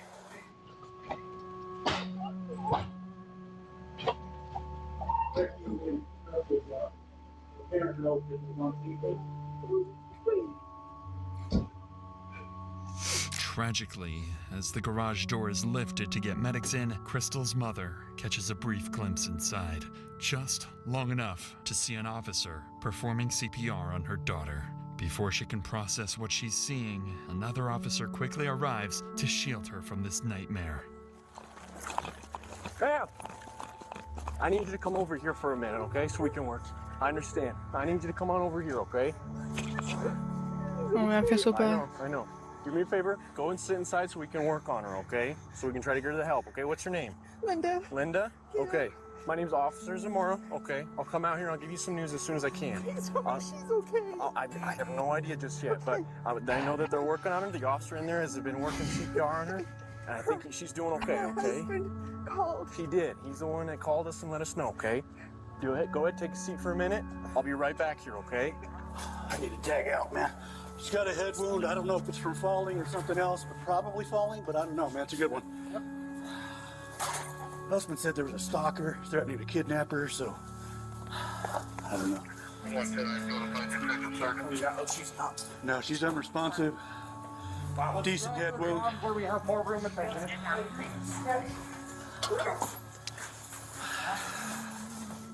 While medics continue working on Crystal inside the garage, an officer stands outside reassuring a distressed woman who's just arrived, unaware that this is Crystal's mother. She's shaken and terrified by the horrors she witnessed inside the garage. Linda would later learn that none of this was random, and finding her daughter like this was always part of a twisted plan. Back inside the garage, medics keep working, still trying to revive Crystal, not yet aware of the fatal wound hidden beneath her clothing. Wait, where? Guys, you see anything other than a fall type of wound? What's that? Gash on the chest. Oh, shit. Oh, shit. Yep, that's a stab wound. That's right, Teddy. Damn it. Yeah, I think we'll get it. The dispatch could tell us. The husband called in to check on her. I don't know right now, but dispatch should have it. So we have a visible stab wound, you guys? Yes. Right above her heart. Okay, then let's. We are asystole. Yep. Asystole. Yep. Jermaine, are you good with this, or are you? How recent is this trauma? Because if this is Husband said he couldn't reach her for transport. We don't know if it's within 10 minutes, man. Okay, then, yeah. Husband has not been able to reach her by any means for a few hours. Stab wound to the chest. Let Henry know that. Medics work for only a few minutes before realizing there's nothing more they can do. Beside Crystal's body, tucked inside her purse, the officer notices a handgun she never even had time to reach for. With the immediate area secure, officers spread out throughout the house, searching every room for the attacker, but no one is inside. And as officers step outside the home, they start noticing small details that don't line up with an impulsive crime. Yeah, I don't know the backstory. Husband said there was a dude who's been stalking her and threatened to kidnap her. And Martinez was involved, and Martinez just said, hey, this is a big old... I don't know, dude. I don't know the history on that part. Martinez does, though, and he said he's coming in. So, other than that, we're just kind of securing the scene and waiting for detectives, you know? See what they need. I kicked that, yeah. That's interesting. Yeah. That is very interesting. Almost like dude might have stuck around from this way and... This season, you've got places to go, pointed. people to see, and things to do. You may have already gotten vaccinated. I wonder if maybe the door was unlocked. That's how we got in. And then You know what, dude? You know what? I don't know. I kicked it and it went pretty easy. So I'm going to say no deadbolt. It wasn't deadbolted. It was just handle was locked. I saw her, came around, booted it. Officers quickly confirmed the door was unlocked, and a strip of blue tape had been placed over the Ring doorbell camera. Whoever did this clearly planned it and came prepared. As police continue searching the scene, more family members begin arriving one by one, each of them unknowingly walking into the worst moment of their lives, while officers prepare to deliver the news no family ever wants to hear. They revive her? I don't know anything just yet, ma'am. I don't know anything just yet. Are you... He's not. She's not. Sorry. Family friend? Family friend from down the street. We have house there. We asked her to come knock on the door. Okay. Is her husband almost here? Is he? Is she gone? Is she gone? We want to give you guys all the information all together. Okay. We don't want to have to repeat the information over and over for you guys to continue anything, so... He said he was on. What did he do to her? No. What they won't say. They won't say. I'm trying to figure it out. Oh my gosh,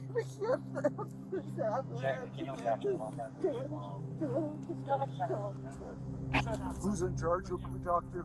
We'd like to know what happened. Absolutely, and as soon as someone frees up who can tell you, I'll send them your way, okay? Our son's on his way. Is this your daughter, sir, or your daughter-in-law? That was my daughter. It's your daughter, and so her brother's on his way. Yeah. 121, copy instruction card.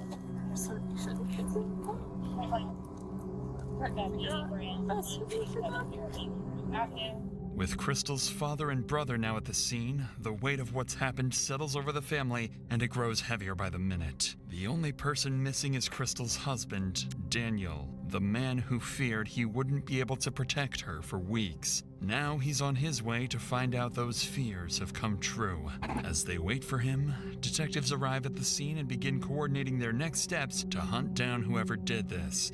Little do they know, the killer they're looking for is still in the area, much closer than they think. So I pulled my car around to the garage just to see if her car was in the garage, and I immediately saw her at the base of the stairs, a blood smear on the wall, and I came around and booted the front door. It turns out it wasn't locked. There's also a piece of masking tape over the Ring camera, almost like somebody approached from the side and taped it. And then maybe she opened the door for somebody. First thing I noticed was an obvious head wound. They noticed after tearing the shirt and everything off, she had a good stab wound right there. So that's what we got. Husband should be here any minute. Okay, so I need another detective up here to start working with canvassing. I need you to stay here, and Martinez is coming here, so he'll be good with that. I want you and Martinez to work on this. I'm going to give... and then Martinez was working on this document before. Yeah. Here's the thing. Well, we got to be careful of it. We have to be careful. We don't know. Anybody that's here is still a suspect, so we need to be sure that we stay focused on that. As investigators discuss plans to interview Crystal's family and her husband Daniel, he arrives on scene, cutting the conversation short. And right away, he makes it clear to everyone that he's nothing more than a devastated victim, overwhelmed by what's happened to his wife. Okay, I need you to stay back, sir. I understand. I need you to stay back here. Family's over here.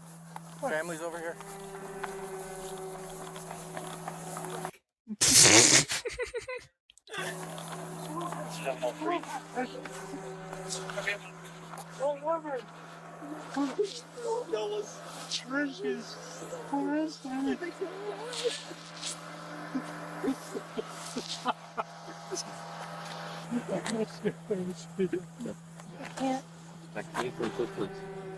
I know there's a lot of questions right now.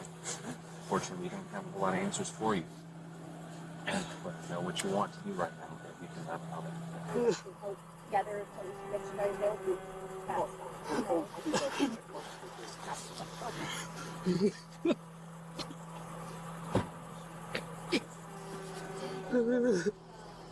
He's honestly.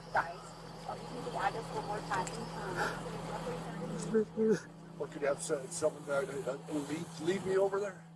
At this time, officers have no reason to suspect Daniel of anything, so they treat him with care as he goes through this traumatic moment. But beneath that devastation lies a cold, heartless man, because Daniel knows exactly what happened inside that garage, and Daniel is the killer himself. Every tear and shaking breath is part of his act, one he will continue selling to police and Crystal's family standing just a few feet away.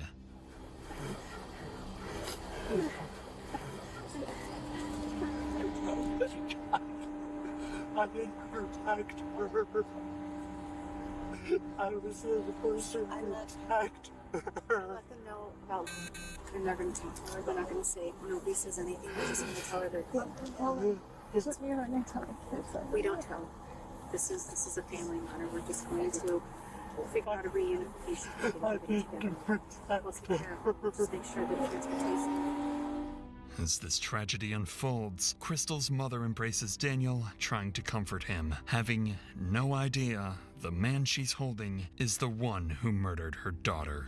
Unfortunately for officers, the hardest part of the job still isn't over. As the family grieves outside the home, a detective is sent to the school to pick up Crystal's children, who still have no idea what happened to their mother. When the detective finds Crystal's eldest daughter, she's already shaken. She's been watching the live camera feed on her phone and saw enough to know something terrible happened. But what she tells the detective next is what truly alarms her. Her mother's stalker has been hinting at something far darker recently, and he might have deadly plans for the rest of the family. My phone notified me of my house cameras going off. There was police at my house and an ambulance, and there was a stretcher.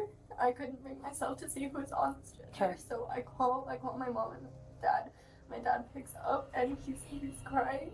They're probably about 7 minutes away. Okay. I'm not gonna lie, something happened, okay? That's why you're here, okay? You know what's going on? I do, but I can't. I'm not gonna tell you, okay? Because we're still actively investigating what's going on out there. So I don't want to give you wrong information. That's the last thing I want to do, okay? What has been going on at home? So this dude has been threatening my mom, stalking her, taking photos of my dad, saying that he's going to kill him. Who, do we know who this person is? One of her ex. I don't know his name. Like an ex-boyfriend or? Yeah. Okay. And they broke up a while ago. They ended it as friends. So this has all come to a really big shock to her. And then, so he's been contacting her from different numbers, sending pictures of my dad, saying he's gonna kill them. He hasn't mentioned anything about me and my siblings yet, which is good. He's like, he posted something to a website, trying to recruit guys to like help him with whatever plan he's doing. And then he's like, How did you guys learn about that? He's been contacting my mom through all of this. So my mom has contacted the police, and she has like a whole bunch of people on the case. But the thing is, he's making it sound like she's helping him, and she's not. That might have helped the police figure out who it was. I'm not gonna lie, that's like really helpful. That's like, wow. Helping him like try to kill your dad? Yeah. And so like we're afraid that the Oh police no, are it's the other way around. It's my bad. Okay. And so she's been trying to protect herself. They say good things come to those who wait. Well, we don't buy it. What Crystal's daughter reveals isn't just alarming, it's sickening. Because this so-called stalker isn't just threatening the family, he's twisting the narrative inside their home. He's making it look like Crystal was secretly working with him to kill Daniel, manipulating the kids into believing their own mother is dangerous while positioning Daniel as the helpless target who needs protection. That's to so the smart, man. kids, their mother starts to look untrustworthy. To detectives, Daniel starts to look like a victim, and to the stalker, everything is going exactly according to plan. It's a disturbing, genius level of premeditation, carried out by a man willing to use anyone, even his own children. The detective logs this information and coordinates with Crystal's sister-in-law, Kate, to get the children safely out of the school. Back at the crime scene, detectives continue their work. They canvass the neighborhood, speak with neighbors, and begin collecting every CCTV clip they can find to reconstruct the killer's movements. By this point, there's enough evidence tying Crystal's ex-boyfriend Anthony to months of harassment, allowing police to obtain a nationwide arrest warrant for stalking. Departments across the country are notified to be on the lookout for him. Additionally, with a homicide on their hands and a killer on the loose, investigators can escalate the case and issue exigent circumstance warrants to service providers to finally speed up the digital data they've been waiting on. If Martinez received those files weeks earlier, things might have been very different. In the meantime, Daniel, along with the rest of the family, is taken to the police station for formal interviews. At this stage, it's standard procedure, and investigators are simply looking to collect statements. But about 2 hours later, when detectives finally sit down with Daniel, his routine interview will begin to take a very different turn. So, your home security system, you access that through your personal phone? Google Nest. Let's Google Nest. Okay. Hi. This fixing me. Okay. Just a home. Home. Okay. So I have your permission to operate this phone and get what we need? Yeah. Okay. So how many different cameras do you have? 4. Doorbell. Side of the house, driveway, back door. How long have you had it? Doorbell, a couple years. The others, all since September. We had an intruder. I called the police. He came when we had a garage intruder. A month after Daniel reported the garage intruder back in September is when the stalking first began. And by then, the couple had already installed multiple cameras around the house, plus their Ring doorbell. But even with all that security, and after police confirmed they had no GPS trackers on their cars, the stalker still found a way to follow them, sending Crystal a photo of Daniel walking into work and texting her about seeing her at the dentist. So as the detective scrolls through the surveillance footage to understand the timeline, he notices something strange that catches Daniel off guard. So when do your cameras go off? Do you ever have them set to turn off? 24/7. Okay. They don't turn off. If you lose internet or in the app, you can turn them off. And who has the ability to turn off the cameras? Who has the ability to go in the app and turn things off? Christine, me, and God, It's all right. It's all right, Dan. Home shows all 4. Oh, and perfect. Home. I can settings. Okay. Oh, just us. Just yes. Okay. The detective's question here isn't by chance. It's prompted by something peculiar he noticed on the surveillance app. All of the home's cameras shut off at 8:15 a.m. and they stay off until 10:15 a.m. Only the camera pointed outside the garage remains active during that entire 2-hour window. This instantly narrows the murder time frame to those 2 hours. Just then, Martinez finally arrives at the interview room. He's the lead detective who's been handling Crystal's stalking case for months, and now that case has become something far worse. He sits down with her devastated husband, feeling the weight of the loss they both couldn't prevent. They didn't save Crystal, they couldn't protect her, and now they're here, mourning her loss, trying to piece together what happened. I did that, girl. It's not your fault. I was supposed to protect her. It's not your fault. I'm sorry I didn't answer. I actually wasn't in today. As Daniel breaks down, something catches Martinez's attention. Daniel is crying, but there are no tears. The detective finds it strange and more than a little concerning. Wanting to probe deeper, Martinez asks for a moment alone with Daniel to see what's really going on beneath the surface. And the moment he starts asking questions, things get heated, fast. I know you said that you don't think that there was somebody else. She said. Okay. Why do you keep asking? I'm just trying to put everything together to kind of get a bigger picture. Because you said there's no way. She's been acting kind of weird lately, and being very secretive and withholding of information for you. So I'm just trying to understand, I guess, so we can backtrack what she's been doing this past month. Martinez's question here is telling of what he's thinking. He's not ruling out Daniel as a possible suspect. After all, the couple were going through a separation period, and this is meant to probe whether jealousy or something else could have played a role in Crystal's death. Sensing the tension in Daniel's response, the detective decides not to press any further. But as they step out for a quick break, Daniel says something that makes it obvious he struck a nerve. I've seen enough movies. Oh no. Lock in, guys. It's always the husband. I get it. After detectives collect the initial information from Daniel, his children finally arrive at the police department. They still don't know what happened to their mother, only that something is very, very wrong.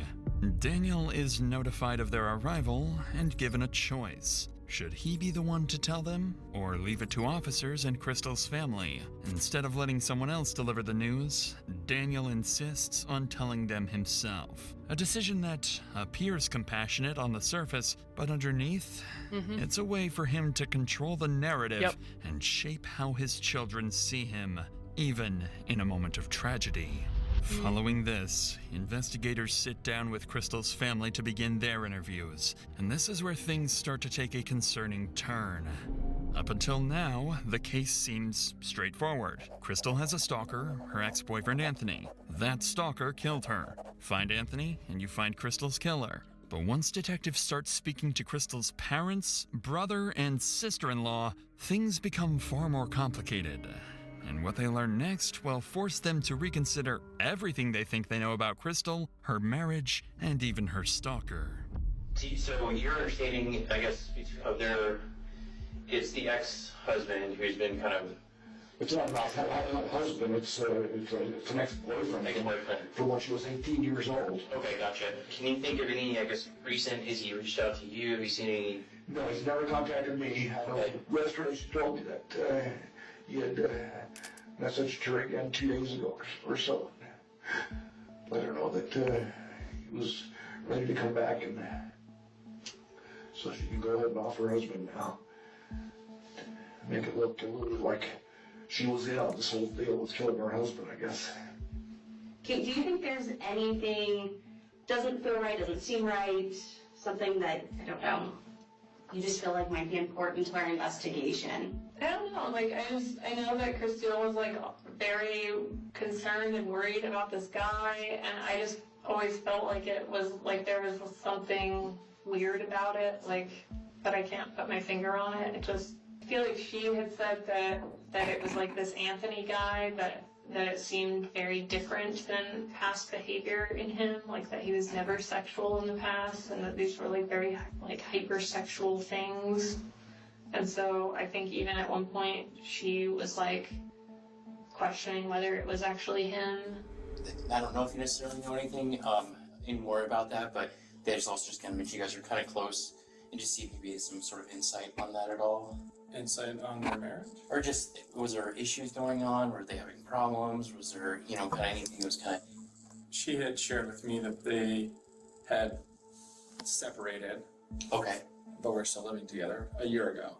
And I had asked her if she, over text, if she had, if she believed that it was Anthony. But she didn't believe, at the time that I was asking her, that it was anybody but Anthony. She was fully convinced that it was Anthony. Okay. My mom has always been, suspicious, and I just, don't know where that comes from. Okay. Can you elaborate on that? Suspicious how, or... My mom? Yeah. Suspicious. I don't know, because she... the difficulty finding Anthony. Why is it so hard to find Anthony? Why can't there, cell phone records or IP stuff? So my mom had that frustration, and so I think her mind starts to wander towards conspiracy type things, right? Of oh, maybe it's the husband, or maybe it's Dan, and I don't know. I don't see it there just because I don't know. Dan just seems so incapable of doing something like that to me. Why do you say that? I don't know. I talked to him, and him and I just hung out and talked for 2 hours. And he was very concerned about getting his family together and talking about being vigilant but not paranoid.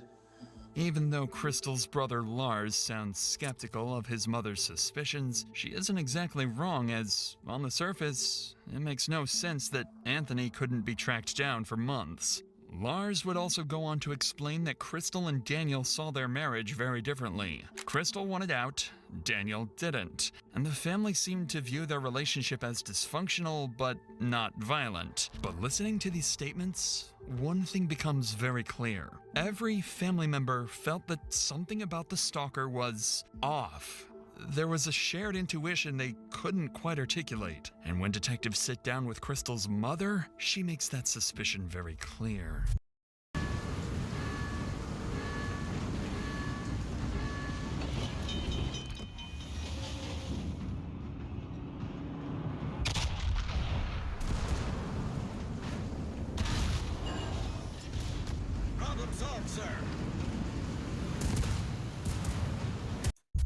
know you said, and I kind of learned on seeing that she was married, had 3 children. Her life was hell. We slept months and last year. Her husband and her were not in good terms. He was in complete denial. She'd tell me how he was. Did she ever give you insight on what kind of led her to feel like her marriage was over, or? Oh, next time. My bad, man. Nothing much, man. Just talking about stuff. But I've never seen him, hurt her. He would hurt the kids, but, some people think the corporal punishment is okay with kids. But he would hurt the kids. She was worried about that. But I don't want to say it's again. But she told me he was in denial, that she told him his marriage was over, but she would stay until graduated. I have this, just a gut I can't shake with him. What's that feeling telling you? I can't shake this question. Is he the one that's been doing this with Anthony? Needless to say, hinting that Daniel might somehow be involved with the stalker is an alarming accusation, and it makes things even more complicated for the detectives. At this point, I really have been like listening to the story, so I don't really know what's going on. Family itself is split. Crystal's brother Lars completely dismisses the idea that Daniel could be involved, calling it nothing more than a conspiracy. But others felt that there was something off about Anthony and the entire stalking agenda. With all statements collected, detectives wrap the family interviews and regroup to make sense of everything they've gathered. By combining everything they've learned, detectives land on a clearer picture of where the investigation now stands. The family interviews raised enough concern, and there was enough tension in the marriage that detectives decide they can't rule out Daniel yet, and he officially becomes a potential suspect. But even with Daniel now on the radar, Anthony remains as the obvious prime suspect in Crystal's homicide. His threats and weeks-long stalking campaign still place him at the center of the investigation. With that in mind, detectives know their next move. It's time to find Anthony. At around 3 p.m. that afternoon, police finally get their first real break in months. After digging through everything they have on Anthony Holland, investigators land on a possible address in Utah. Because they can't reach him themselves, Broomfield detectives coordinate with Utah County Sheriff's Office, sharing his name, photo, and the address where he's believed to be staying. Up until now, Anthony has only existed as a name in emails and threats. A distant figure who no one has actually seen. So when officers finally get a hit on his location, it becomes the first real chance to confront the man they've been hunting for months. I'm gonna ask you a couple of names to see if you recognize any names. Okay. Have you ever heard of the name Crystal Krug? She may have been Grimsrod when you knew her. Yeah. And do you know a Daniel Krug? No. No? How do you know Crystal? She was an ex-girlfriend. She's an ex-girlfriend? How long's the ex? Like how long ago? 1999. Oh, so like a long while ago. She was my very first girlfriend ever. Oh, okay. Yeah. When's the last time you talked to Crystal? Has it been a minute? It's been a minute, yeah. Like since you moved from Durango? Yeah. Yeah. So that would have been what, back in 2014? Yeah. Have you had any contact with anybody in that area since? Anybody, or have they contacted you at any time? No. I'm going to give you a phone number, and it's to a sergeant with the Broomfield Police Department. Okay. He would like you to reach out and talk to him. All right. They have an incident. I don't know the full details of their incident out there, and so I'll let him talk to you about that aspect. He had asked us to come out here to your house and talk with you. They were debating on, you do have an active warrant out of Broomfield Police Department, and they were debating on if they were going to have us arrest you or not. They are not going to have us arrest you on it. I'm going to advise you of the fact that you do have a warrant out of Colorado, and you can talk to the sergeant about the details of it, if that makes sense. As officers speak with Anthony, he appears intoxicated and confused. After being briefed on the situation, he gives his timeline, insisting he never left Utah and spent the morning with family nowhere near Colorado. Wait, so was he actually part of it, or was he, like, set up by the husband and, like, yeah, you know, I mean... Once they collect Anthony's statement, Utah officers leave to begin verifying every part of his story. In the meantime, detectives back in Colorado regroup to reassess the investigation. With Anthony still denying involvement, Detective Martinez turns back to the one angle he hasn't fully explored yet: Crystal's husband, Daniel.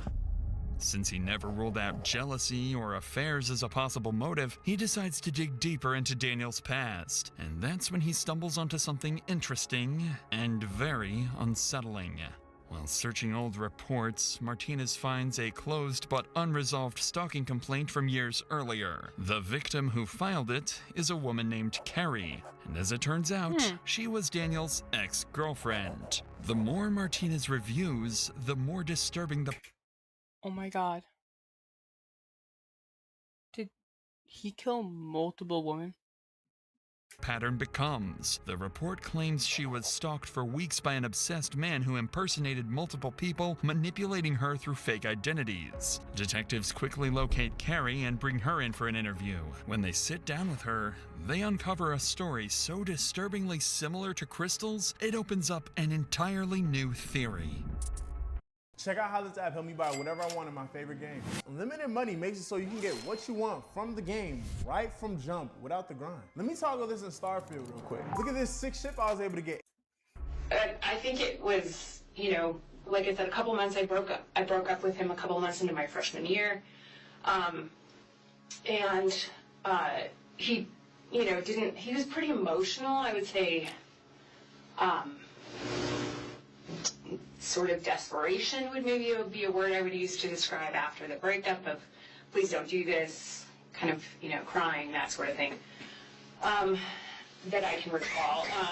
And then I started to get messages from his roommate, and that person's name is Tom, on AOL Instant Messenger.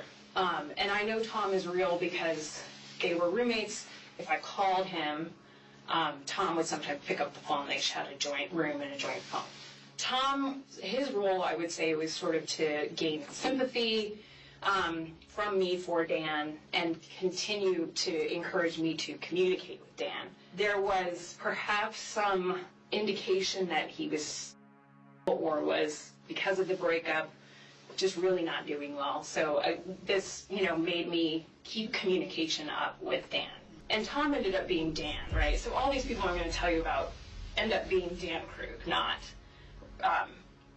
Tom. Yeah, even though Tom is a real person, he was not sending me these messages.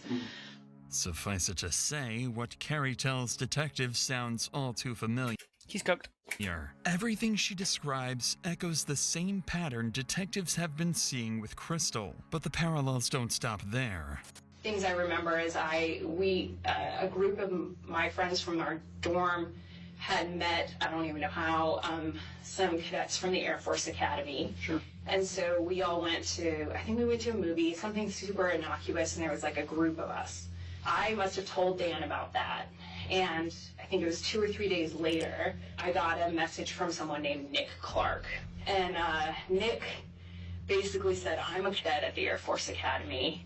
I know you went out with these people, and I want you to know that he came back, or these people came back and said that you slept with him. So now there's this rumor going around the whole academy that you're an easy target kind of thing. And Nick, I think, served the purpose of sabotaging anyone I was meeting if they were associated with the Air Force Academy. Of course, the person that I met and went to the movies with was like, I want nothing to do with you, you weirdo. And so shortly, I don't know, a while after that, I started actually more seriously dating Air Force cadet named Mark Hansen. Then, of course, Nick Clark made a reappearance, and I was getting pretty consistent messages from him.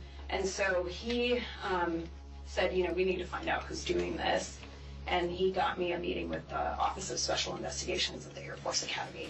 I sat with them, and they kind of laid the emails out on the table, and they said, we've had like a forensic psychologist, sort of professional, look at all these emails, and it's Dan, is what they said.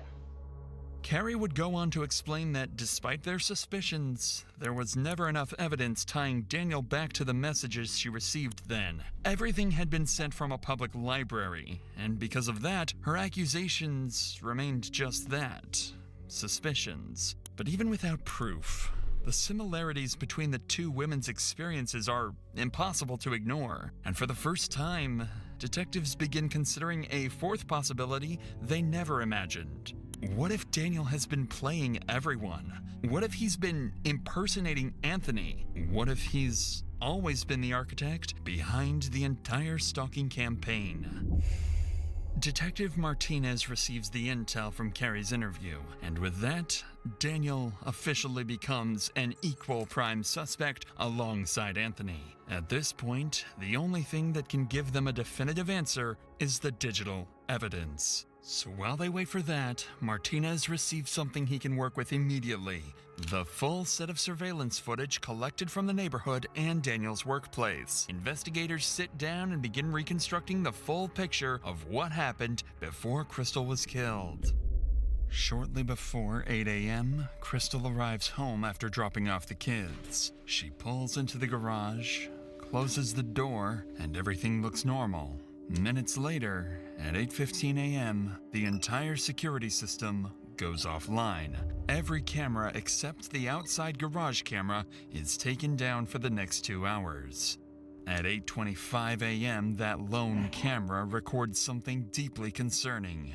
Daniel leaves the house to go to work later than he normally does, and shortly after the time medical examiners believe Crystal was killed. From there, workplace footage shows Daniel moving through the building around 9 a.m., greeting co-workers and appearing completely normal, as if nothing had happened at home. And when investigators check footage from surrounding houses, they find no one approaching the property all morning. Everything about the timeline makes Daniel look more suspicious by the minute.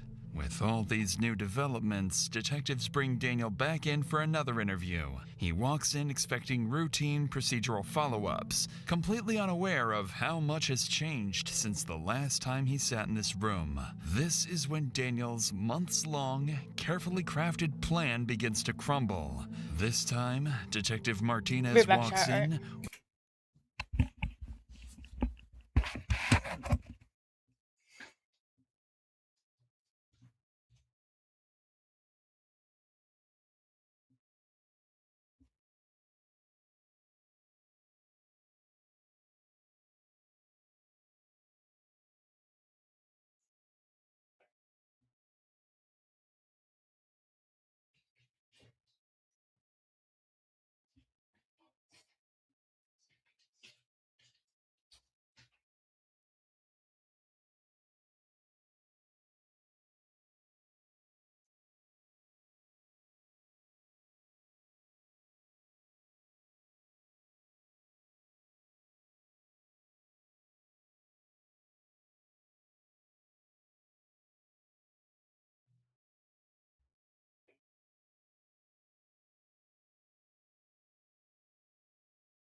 With a completely different energy than before, He's no longer feeling Daniel out.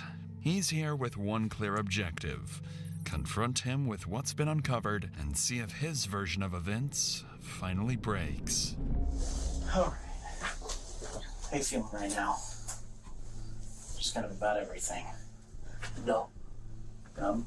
Everything hurts. I feel like I have two different voices going through my head right now. I have my brother Matthew. Yeah, I've mentioned him. He's the sheriff's lieutenant. And I have his voice saying, talk to the police. And in typical cop fashion, you married a prosecutor. So I have Lynn's voice in my head going, get a fucking lawyer. I just want this to be done. I don't want it. I just don't want it. Right away, Daniel doesn't open the interview casually. He opens it with a calculated trick. By hinting at getting a lawyer, he's warning detectives, push too hard, and this interview is over. It's clever, but Martinez has a counterplan. Instead of confronting him, he'll pivot the conversation to his relationship with Crystal, making it feel like safer ground to get Daniel comfortable and talking. But if Daniel had any motive to take Crystal out of the picture, this is where it would surface. Well, I'm sure, especially you guys are trying to work together to be safe, keep your family safe, keep your... As dysfunctional as it is, you still both have the common goal of keeping it safe, right? I had her as a partner to protect the family, but it didn't feel like a partner who valued me. And I told her at that point, I didn't want to die for someone who didn't care about me anymore. That's really hard. I was hurting when I said that, and what I wanted was her to say she cared about me. She did. Norovirus season is here. Using Lysol disinfectant spray on surfaces helps reduce the spread by 4 times. Meet Spedience Gym Monster 2, your all-in-one smart home gym. Set it up anywhere. Although Daniel is being honest about what was going on in their marriage, to detectives, moments like this only add to their suspicions. Resentment, rejection, a failing marriage, these are all things that, in the wrong circumstances, can turn into a motive. And this is exactly where the interview takes a sharp turn. What Daniel doesn't know yet is that since his last interview, detectives received something they kept secret for this exact moment. One of the tech companies finally responded to their urgent warrants and provided some of the digital data they needed. And as it turns out, the emails the stalker had been sending, the messages that terrorized Crystal for weeks, were coming from somewhere much closer to home. One of the things that we really started looking into today in an effort to find Anthony is the Gmail. So some of that information that we've been able to receive today is a little bit concerning, I guess. The Gmail account, the Kickman account that you guys initially received with the photo of you in it, and the phone number, those originated through their IP addresses at your office. Doesn't make any sense. Well, he took the photo of me at my office. But both of those accounts originated from IP addresses that list back to your office. There are Wi-Fi access throughout the facility for employees, and there's public Wi-Fi access throughout the entire facility. Right now, we're working with the director to get all of the IP information to see what devices were using that specific address during that time. Because I guess the biggest concern is just the timing of everything, that it just doesn't quite make sense to have somebody create an account, take a photo, and then immediately send it off, and then the account is no longer being used. None of this makes any sense. Daniel looks thrown off. Unsure where Martinez is going with this, the emails tied to the stalker connect back to Daniel's workplace, a detail he clearly didn't expect detectives to know. He seems nervous, but still cooperative. So detectives decide it's time to push further, because they have something else they withheld from Daniel until now. During the investigation into Anthony's alibi, officers in Utah forwarded something small but important. A time-stamped shopping receipt placing Anthony in Utah that morning, miles away from Colorado at the time Crystal was killed. Martinez and his partner decide it's the perfect time to see how Daniel reacts when they push him directly and force him to confront the possibility that he might be the stalker. Also, let's add on top of that the fact that there's, as far as we know right now, there's no physical way that Kickman could have been involved in this based on where he's at right now. So, you know, the mystery continues, and I'd ask the husband. Things are certainly pointing in one direction right now. well, and you've given us reason. Here's the other thing, Daniel, is I sympathize with the fact that you're in an extremely frustrating situation. I know you want to be a part of your kids' lives, but you can also sense that's why we're asking all these questions about infidelity and everything else. Is there some other mystery man that we don't know about? I have been faithful. Period. You know Anthony has reached out to her in the past, number of times. She's very open. Right. The last time was 2016-ish. He had asked her at one point if she wanted to have sex. If there's any bit of question about infidelity, whether it's with Anthony or anybody else, we might create an account to see if Christine's actually interested in Anthony. So we ask her, push the bounds a little bit, and see if that will confirm our suspicions of infidelity.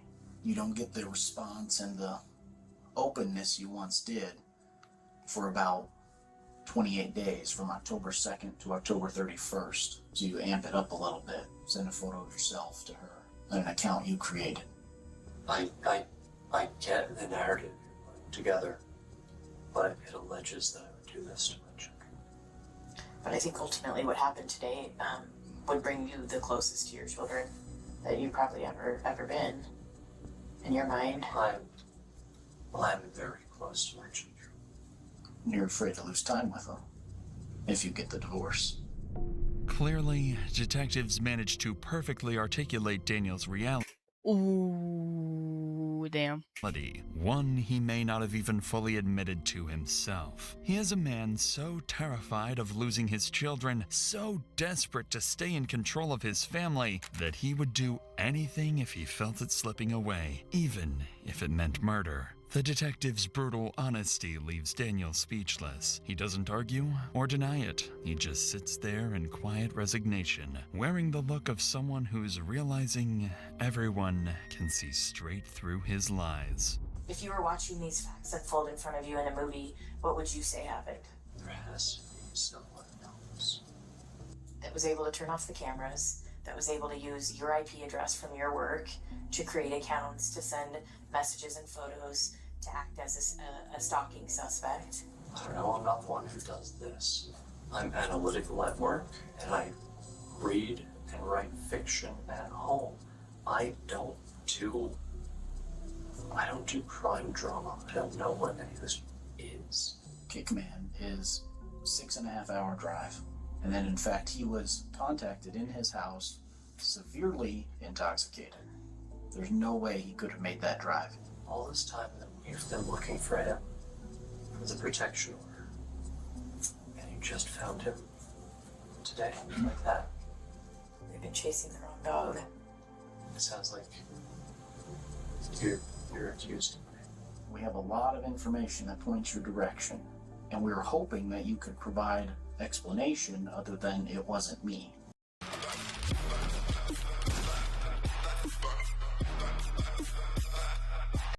I don't have a narrative or a story that I can offer you, because I thought we were on the same side.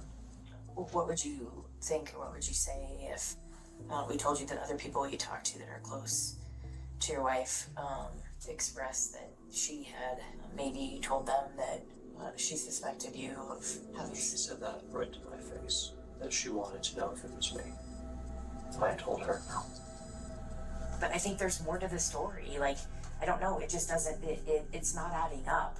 I'd like to know what happened this morning. I'd like to know me too. What caused you to get so upset to hurt your wife, because I believe that's what happened. Well, I want to know what happened to her. We haven't been there to know, and there's only one person in this room that can tell us. I think you got confirmation or found out that she had a boyfriend this morning, or something happened that pissed you off, and you did something that you regret now because you can't go back. I've answered all of your questions that I can. You have your theory. Please find the right one. You're done.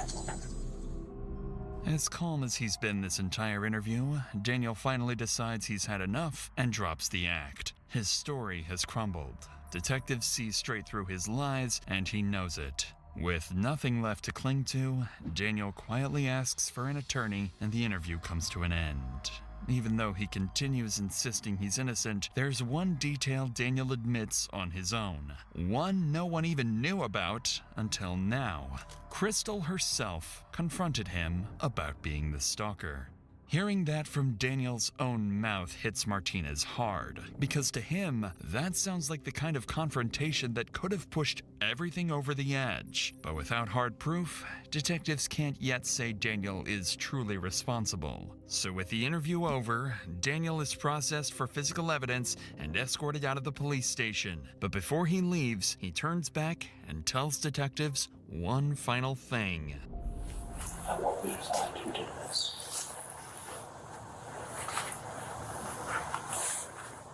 Because I don't.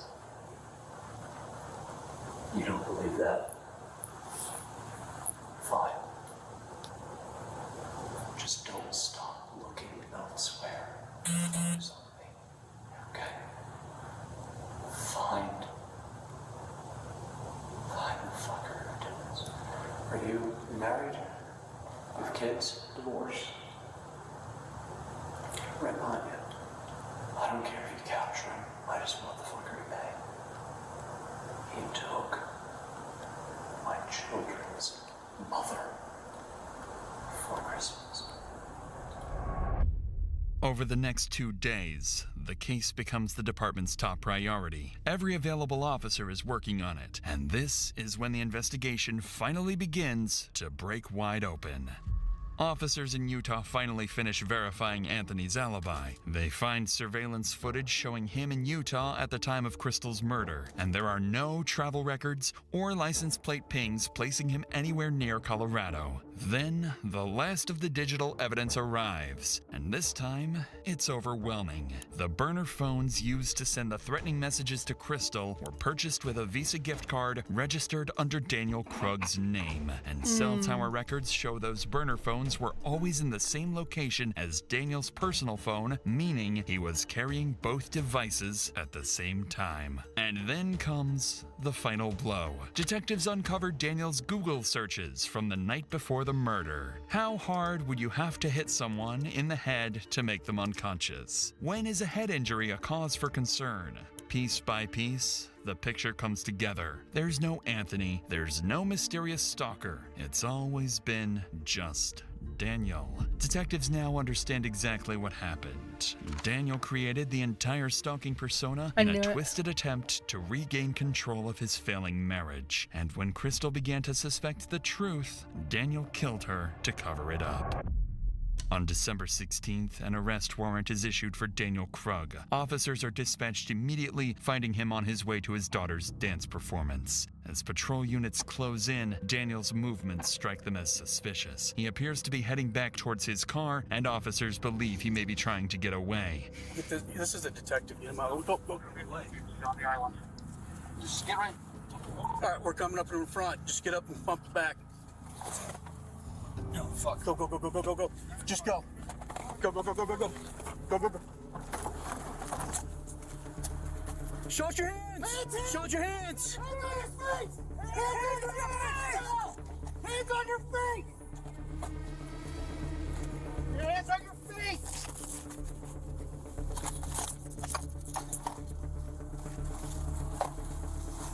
Under arrest. Daniel Krug is taken into custody without incident. In the weeks that follow, police finish their work. The digital forensic evidence, the surveillance timeline, the phone data, all of it leads back to the same person. Investigators become certain that Daniel Krug acted alone. He created a fake stalker, framed an ex-boyfriend, manipulated his wife, his children, and law enforcement. Before the case reaches trial, Daniel formally pleads not guilty. In April of 2025, his case moves into the courtroom. The story prosecutors present is devastatingly clear. This was about Dan losing control. He was not in love with Christelle, and that resentment had turned to rage by the time we get to December 14th. Think about what he did to her. You don't do that to somebody you love. Think about the absolute nightmare and hell that he made the last few months of her life. On the other hand, Daniel's defense argues that there was no physical evidence placing him at the crime scene and that he could not have been the killer. We know the physical evidence. And there is an enormous disconnect between that and the circumstantial picture the prosecution wants you to believe. Mr. Krug did not kill his wife. He knows I did did. not commit these crimes. After both sides make their case, the jury deliberates for nearly 2 days. And on April 17th, 2025, they return with their verdict. We, the jury, find the defendant guilty of murder in the first degree. Daniel is found guilty of first-degree murder, stalking, and criminal impersonation. He is sentenced to life in prison without the possibility of parole. W. Scavia. Long one, though.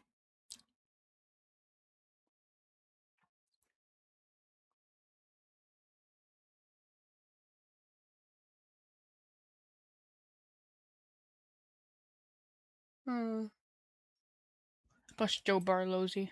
Meet Canceline. She's a credit wrecker. She doesn't know that canceling older credit cards when they're paid off. Story of Melstroy, the most dangerous Russian streamer. I didn't even know there were streamers in Russia. This is a Russian billionaire. What do Russian streamers stream on? Melstroy, the king of the biggest donations on Russian Twitch. This guy made the whole Russian There's Twitch streamers. There's Russian Twitch streamers. Scene do unimaginable things. He threw crazy parties that turned into freak shows and pure chaos, and basically started an era of trash streamers in Russia. But there is more to his story That guy than just was money fucking naked. and alcohol. He was facing prison time for showing on his streams when he was just 16 years old. He had multiple occasions of being physically aggressive towards his guests to the point that they had to be hospitalized. And holy that's just tip of the iceberg. So how exactly did this guy go from Minecraft server owner to billionaire living on Bali Islands? This is a story of Melstroy, the most unhinged streamer on the Russian internet. I've never even heard of this guy. I've never even fucking heard of him. I've seen edits of him and I think it's all Andrei fake. Burin, or as we know him, Melstroy, came from a very poor family. Father worked in a local factory and his mother worked as a cashier. They were so poor that Andrei had to wear his brother's clothes as he got older. He really looked up to his brother. In fact, he was the one who introduced him to the world of the internet. I know that video. People that know that video know what was going on there. Bought him a new PC, and it didn't take long until Melstroy got into Minecraft. He would skip school very often, and instead sink thousands of hours in Minecraft, till he realized he can make good dollar out of it. Andrei decided to buy hosting and made a Minecraft server. Spammed it in every VK's group comment section, which is like Russian Facebook, and then he started selling VIPs to little Russian kiddos. His grades weren't really good, but who cares? At only 14 years or something, he was making a nice cash. Then, as every Russian human being, Making a nice cash. discovered Dota. At age of 15, he would come back from school and play the game for 6 hours. And as a businessman he is, he would also buy in-game stuff for cheaper and sell it for a higher price. You know, a Russian couch I had a friend in high school that did that. He would flip CSGO skins. And then he would gamble. He would use his parents' info to gamble in... You know how, like, CSGO has, like, coin flipping or whatever?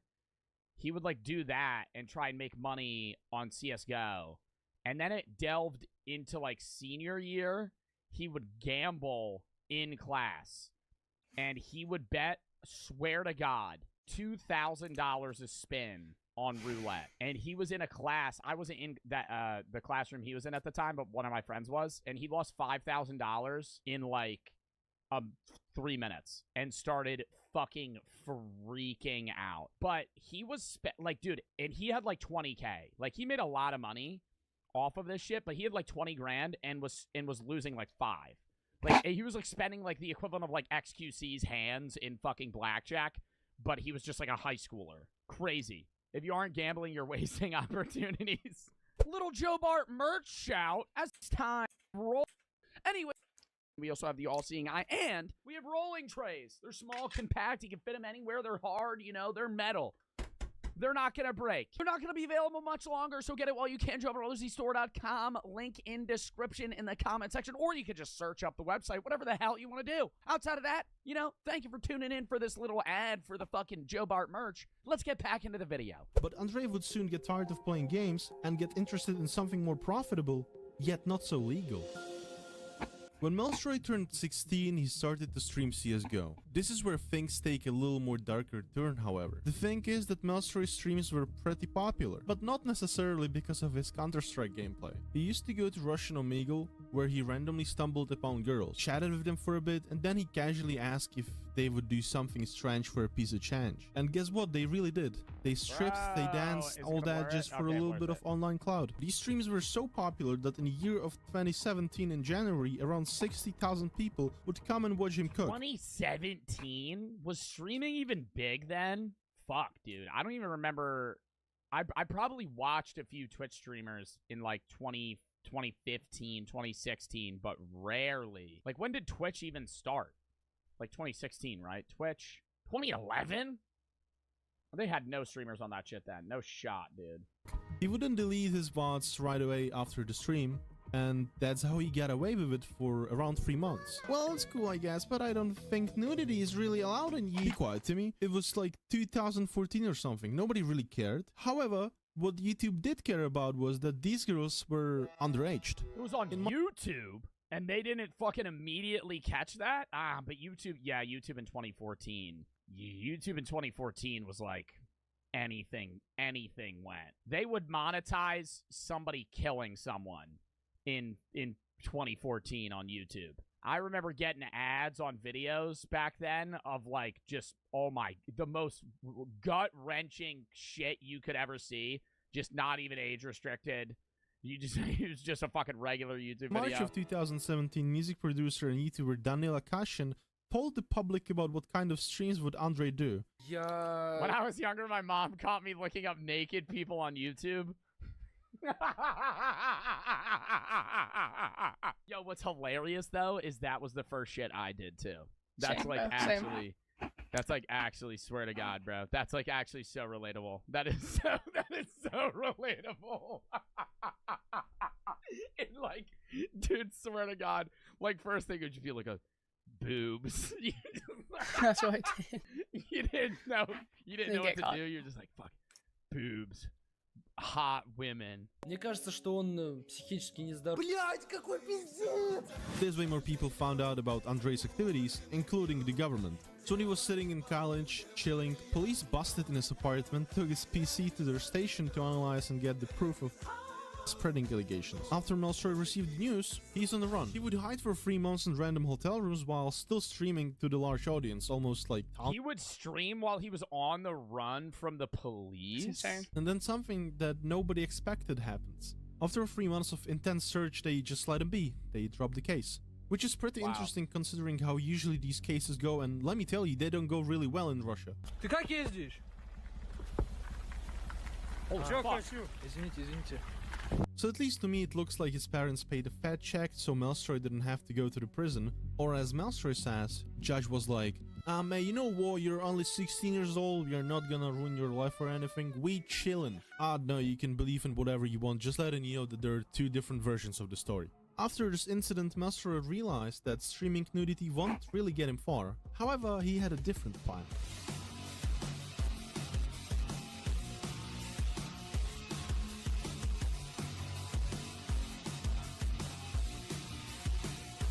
Tortoise wins! An upset for the ages.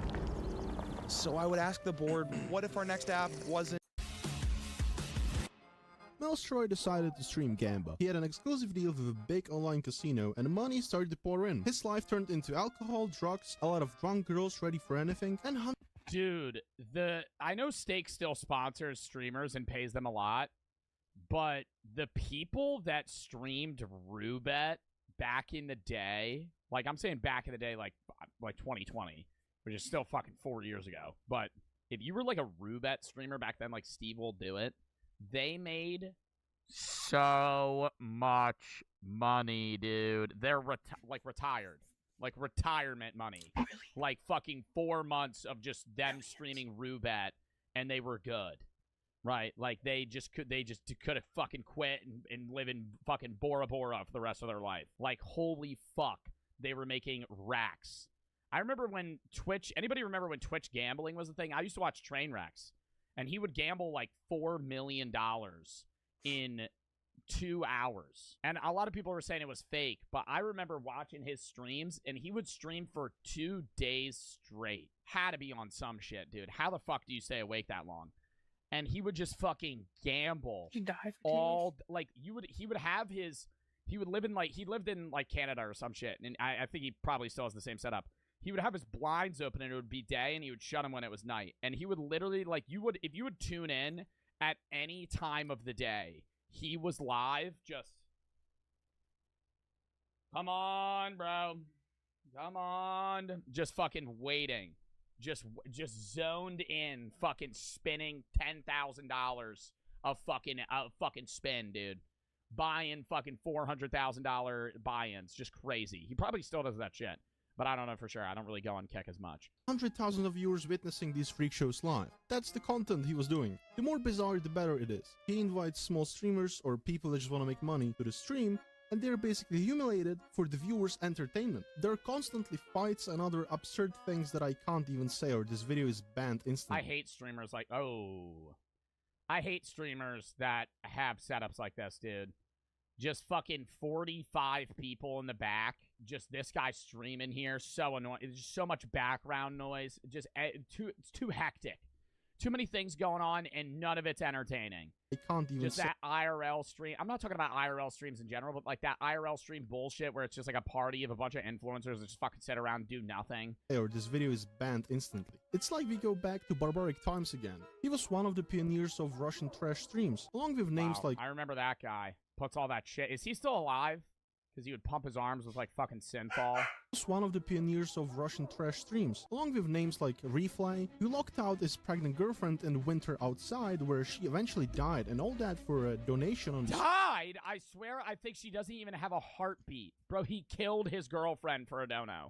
Or JV Ling, who's basically just a low-budget Melstroy. We will talk about him a little later as well. So what started as, hey, let's invite some girls, buy some alcohol, and do a drunk stream along with some casino, snowballed into Melstroy going insane and creating an illusion in his head of him being an absolute god. Eventually, he doesn't care about anything or anyone. Just look at how he's treating his own friends.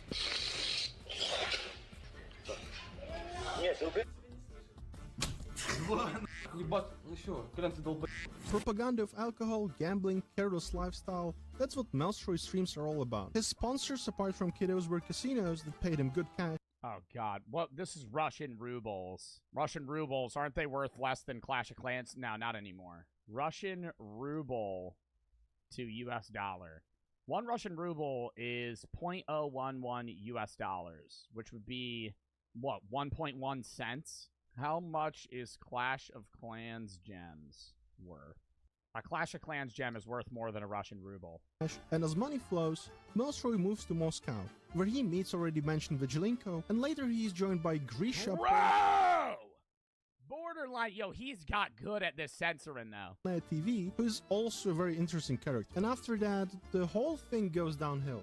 This is what happens when you're a 21-year-old without education, a gambler, and you surround yourself with alike people who are straight up crazy. I mean, he's technically a good businessman, but it's like, it's just getting to his head. People start going insane. Melstroy ended up in a group of people that cares only about his money and will do anything to keep his cash cow going. He was making $1 million a month just from the casino sponsors alone. Damn, this dude must be very rich. Maybe, but not as much as you think. He's a gambler, and that's a fact. He drains thousands of dollars down per stream. Yeah, that's the illusion of the gambling streams, though. Like, they're making a lot of money, but in their contract, it's usually like they have to gamble a specific amount of that money, right? So they're still playing with real money. They can still keep the profits that they make, but it's like, hey, we're going to pay you $1 million a month under the stipulation that you're going to gamble such and such amount on stream for this amount of hours. So they might be getting paid $1 million, but they might be profiting like $250K. These super top apartments in Moscow City, that's like a drip neighborhood where all cool and rich kids hang out. He spends cash on... the contractors can keep giving him gamble money? Yeah, but they're not going to just keep pumping him money if he just loses it all. I mean, maybe his sponsor, but I know on stake, like if they lose money, they're not going to just like keep giving you just more money. He even pays some celebrities to come in, like this guy, Edward Bill, which is a famous Russian blogger. Mastroy paid him around 1 million rubles to come on the stream, only for him to promote some random online casino. Mastroy didn't like it, obviously, and after confronting Edward about it, he responded by saying that that's the only reason he came here and he wouldn't even wipe. Okay, I'm gonna go. See you guys. Thanks for tuning in.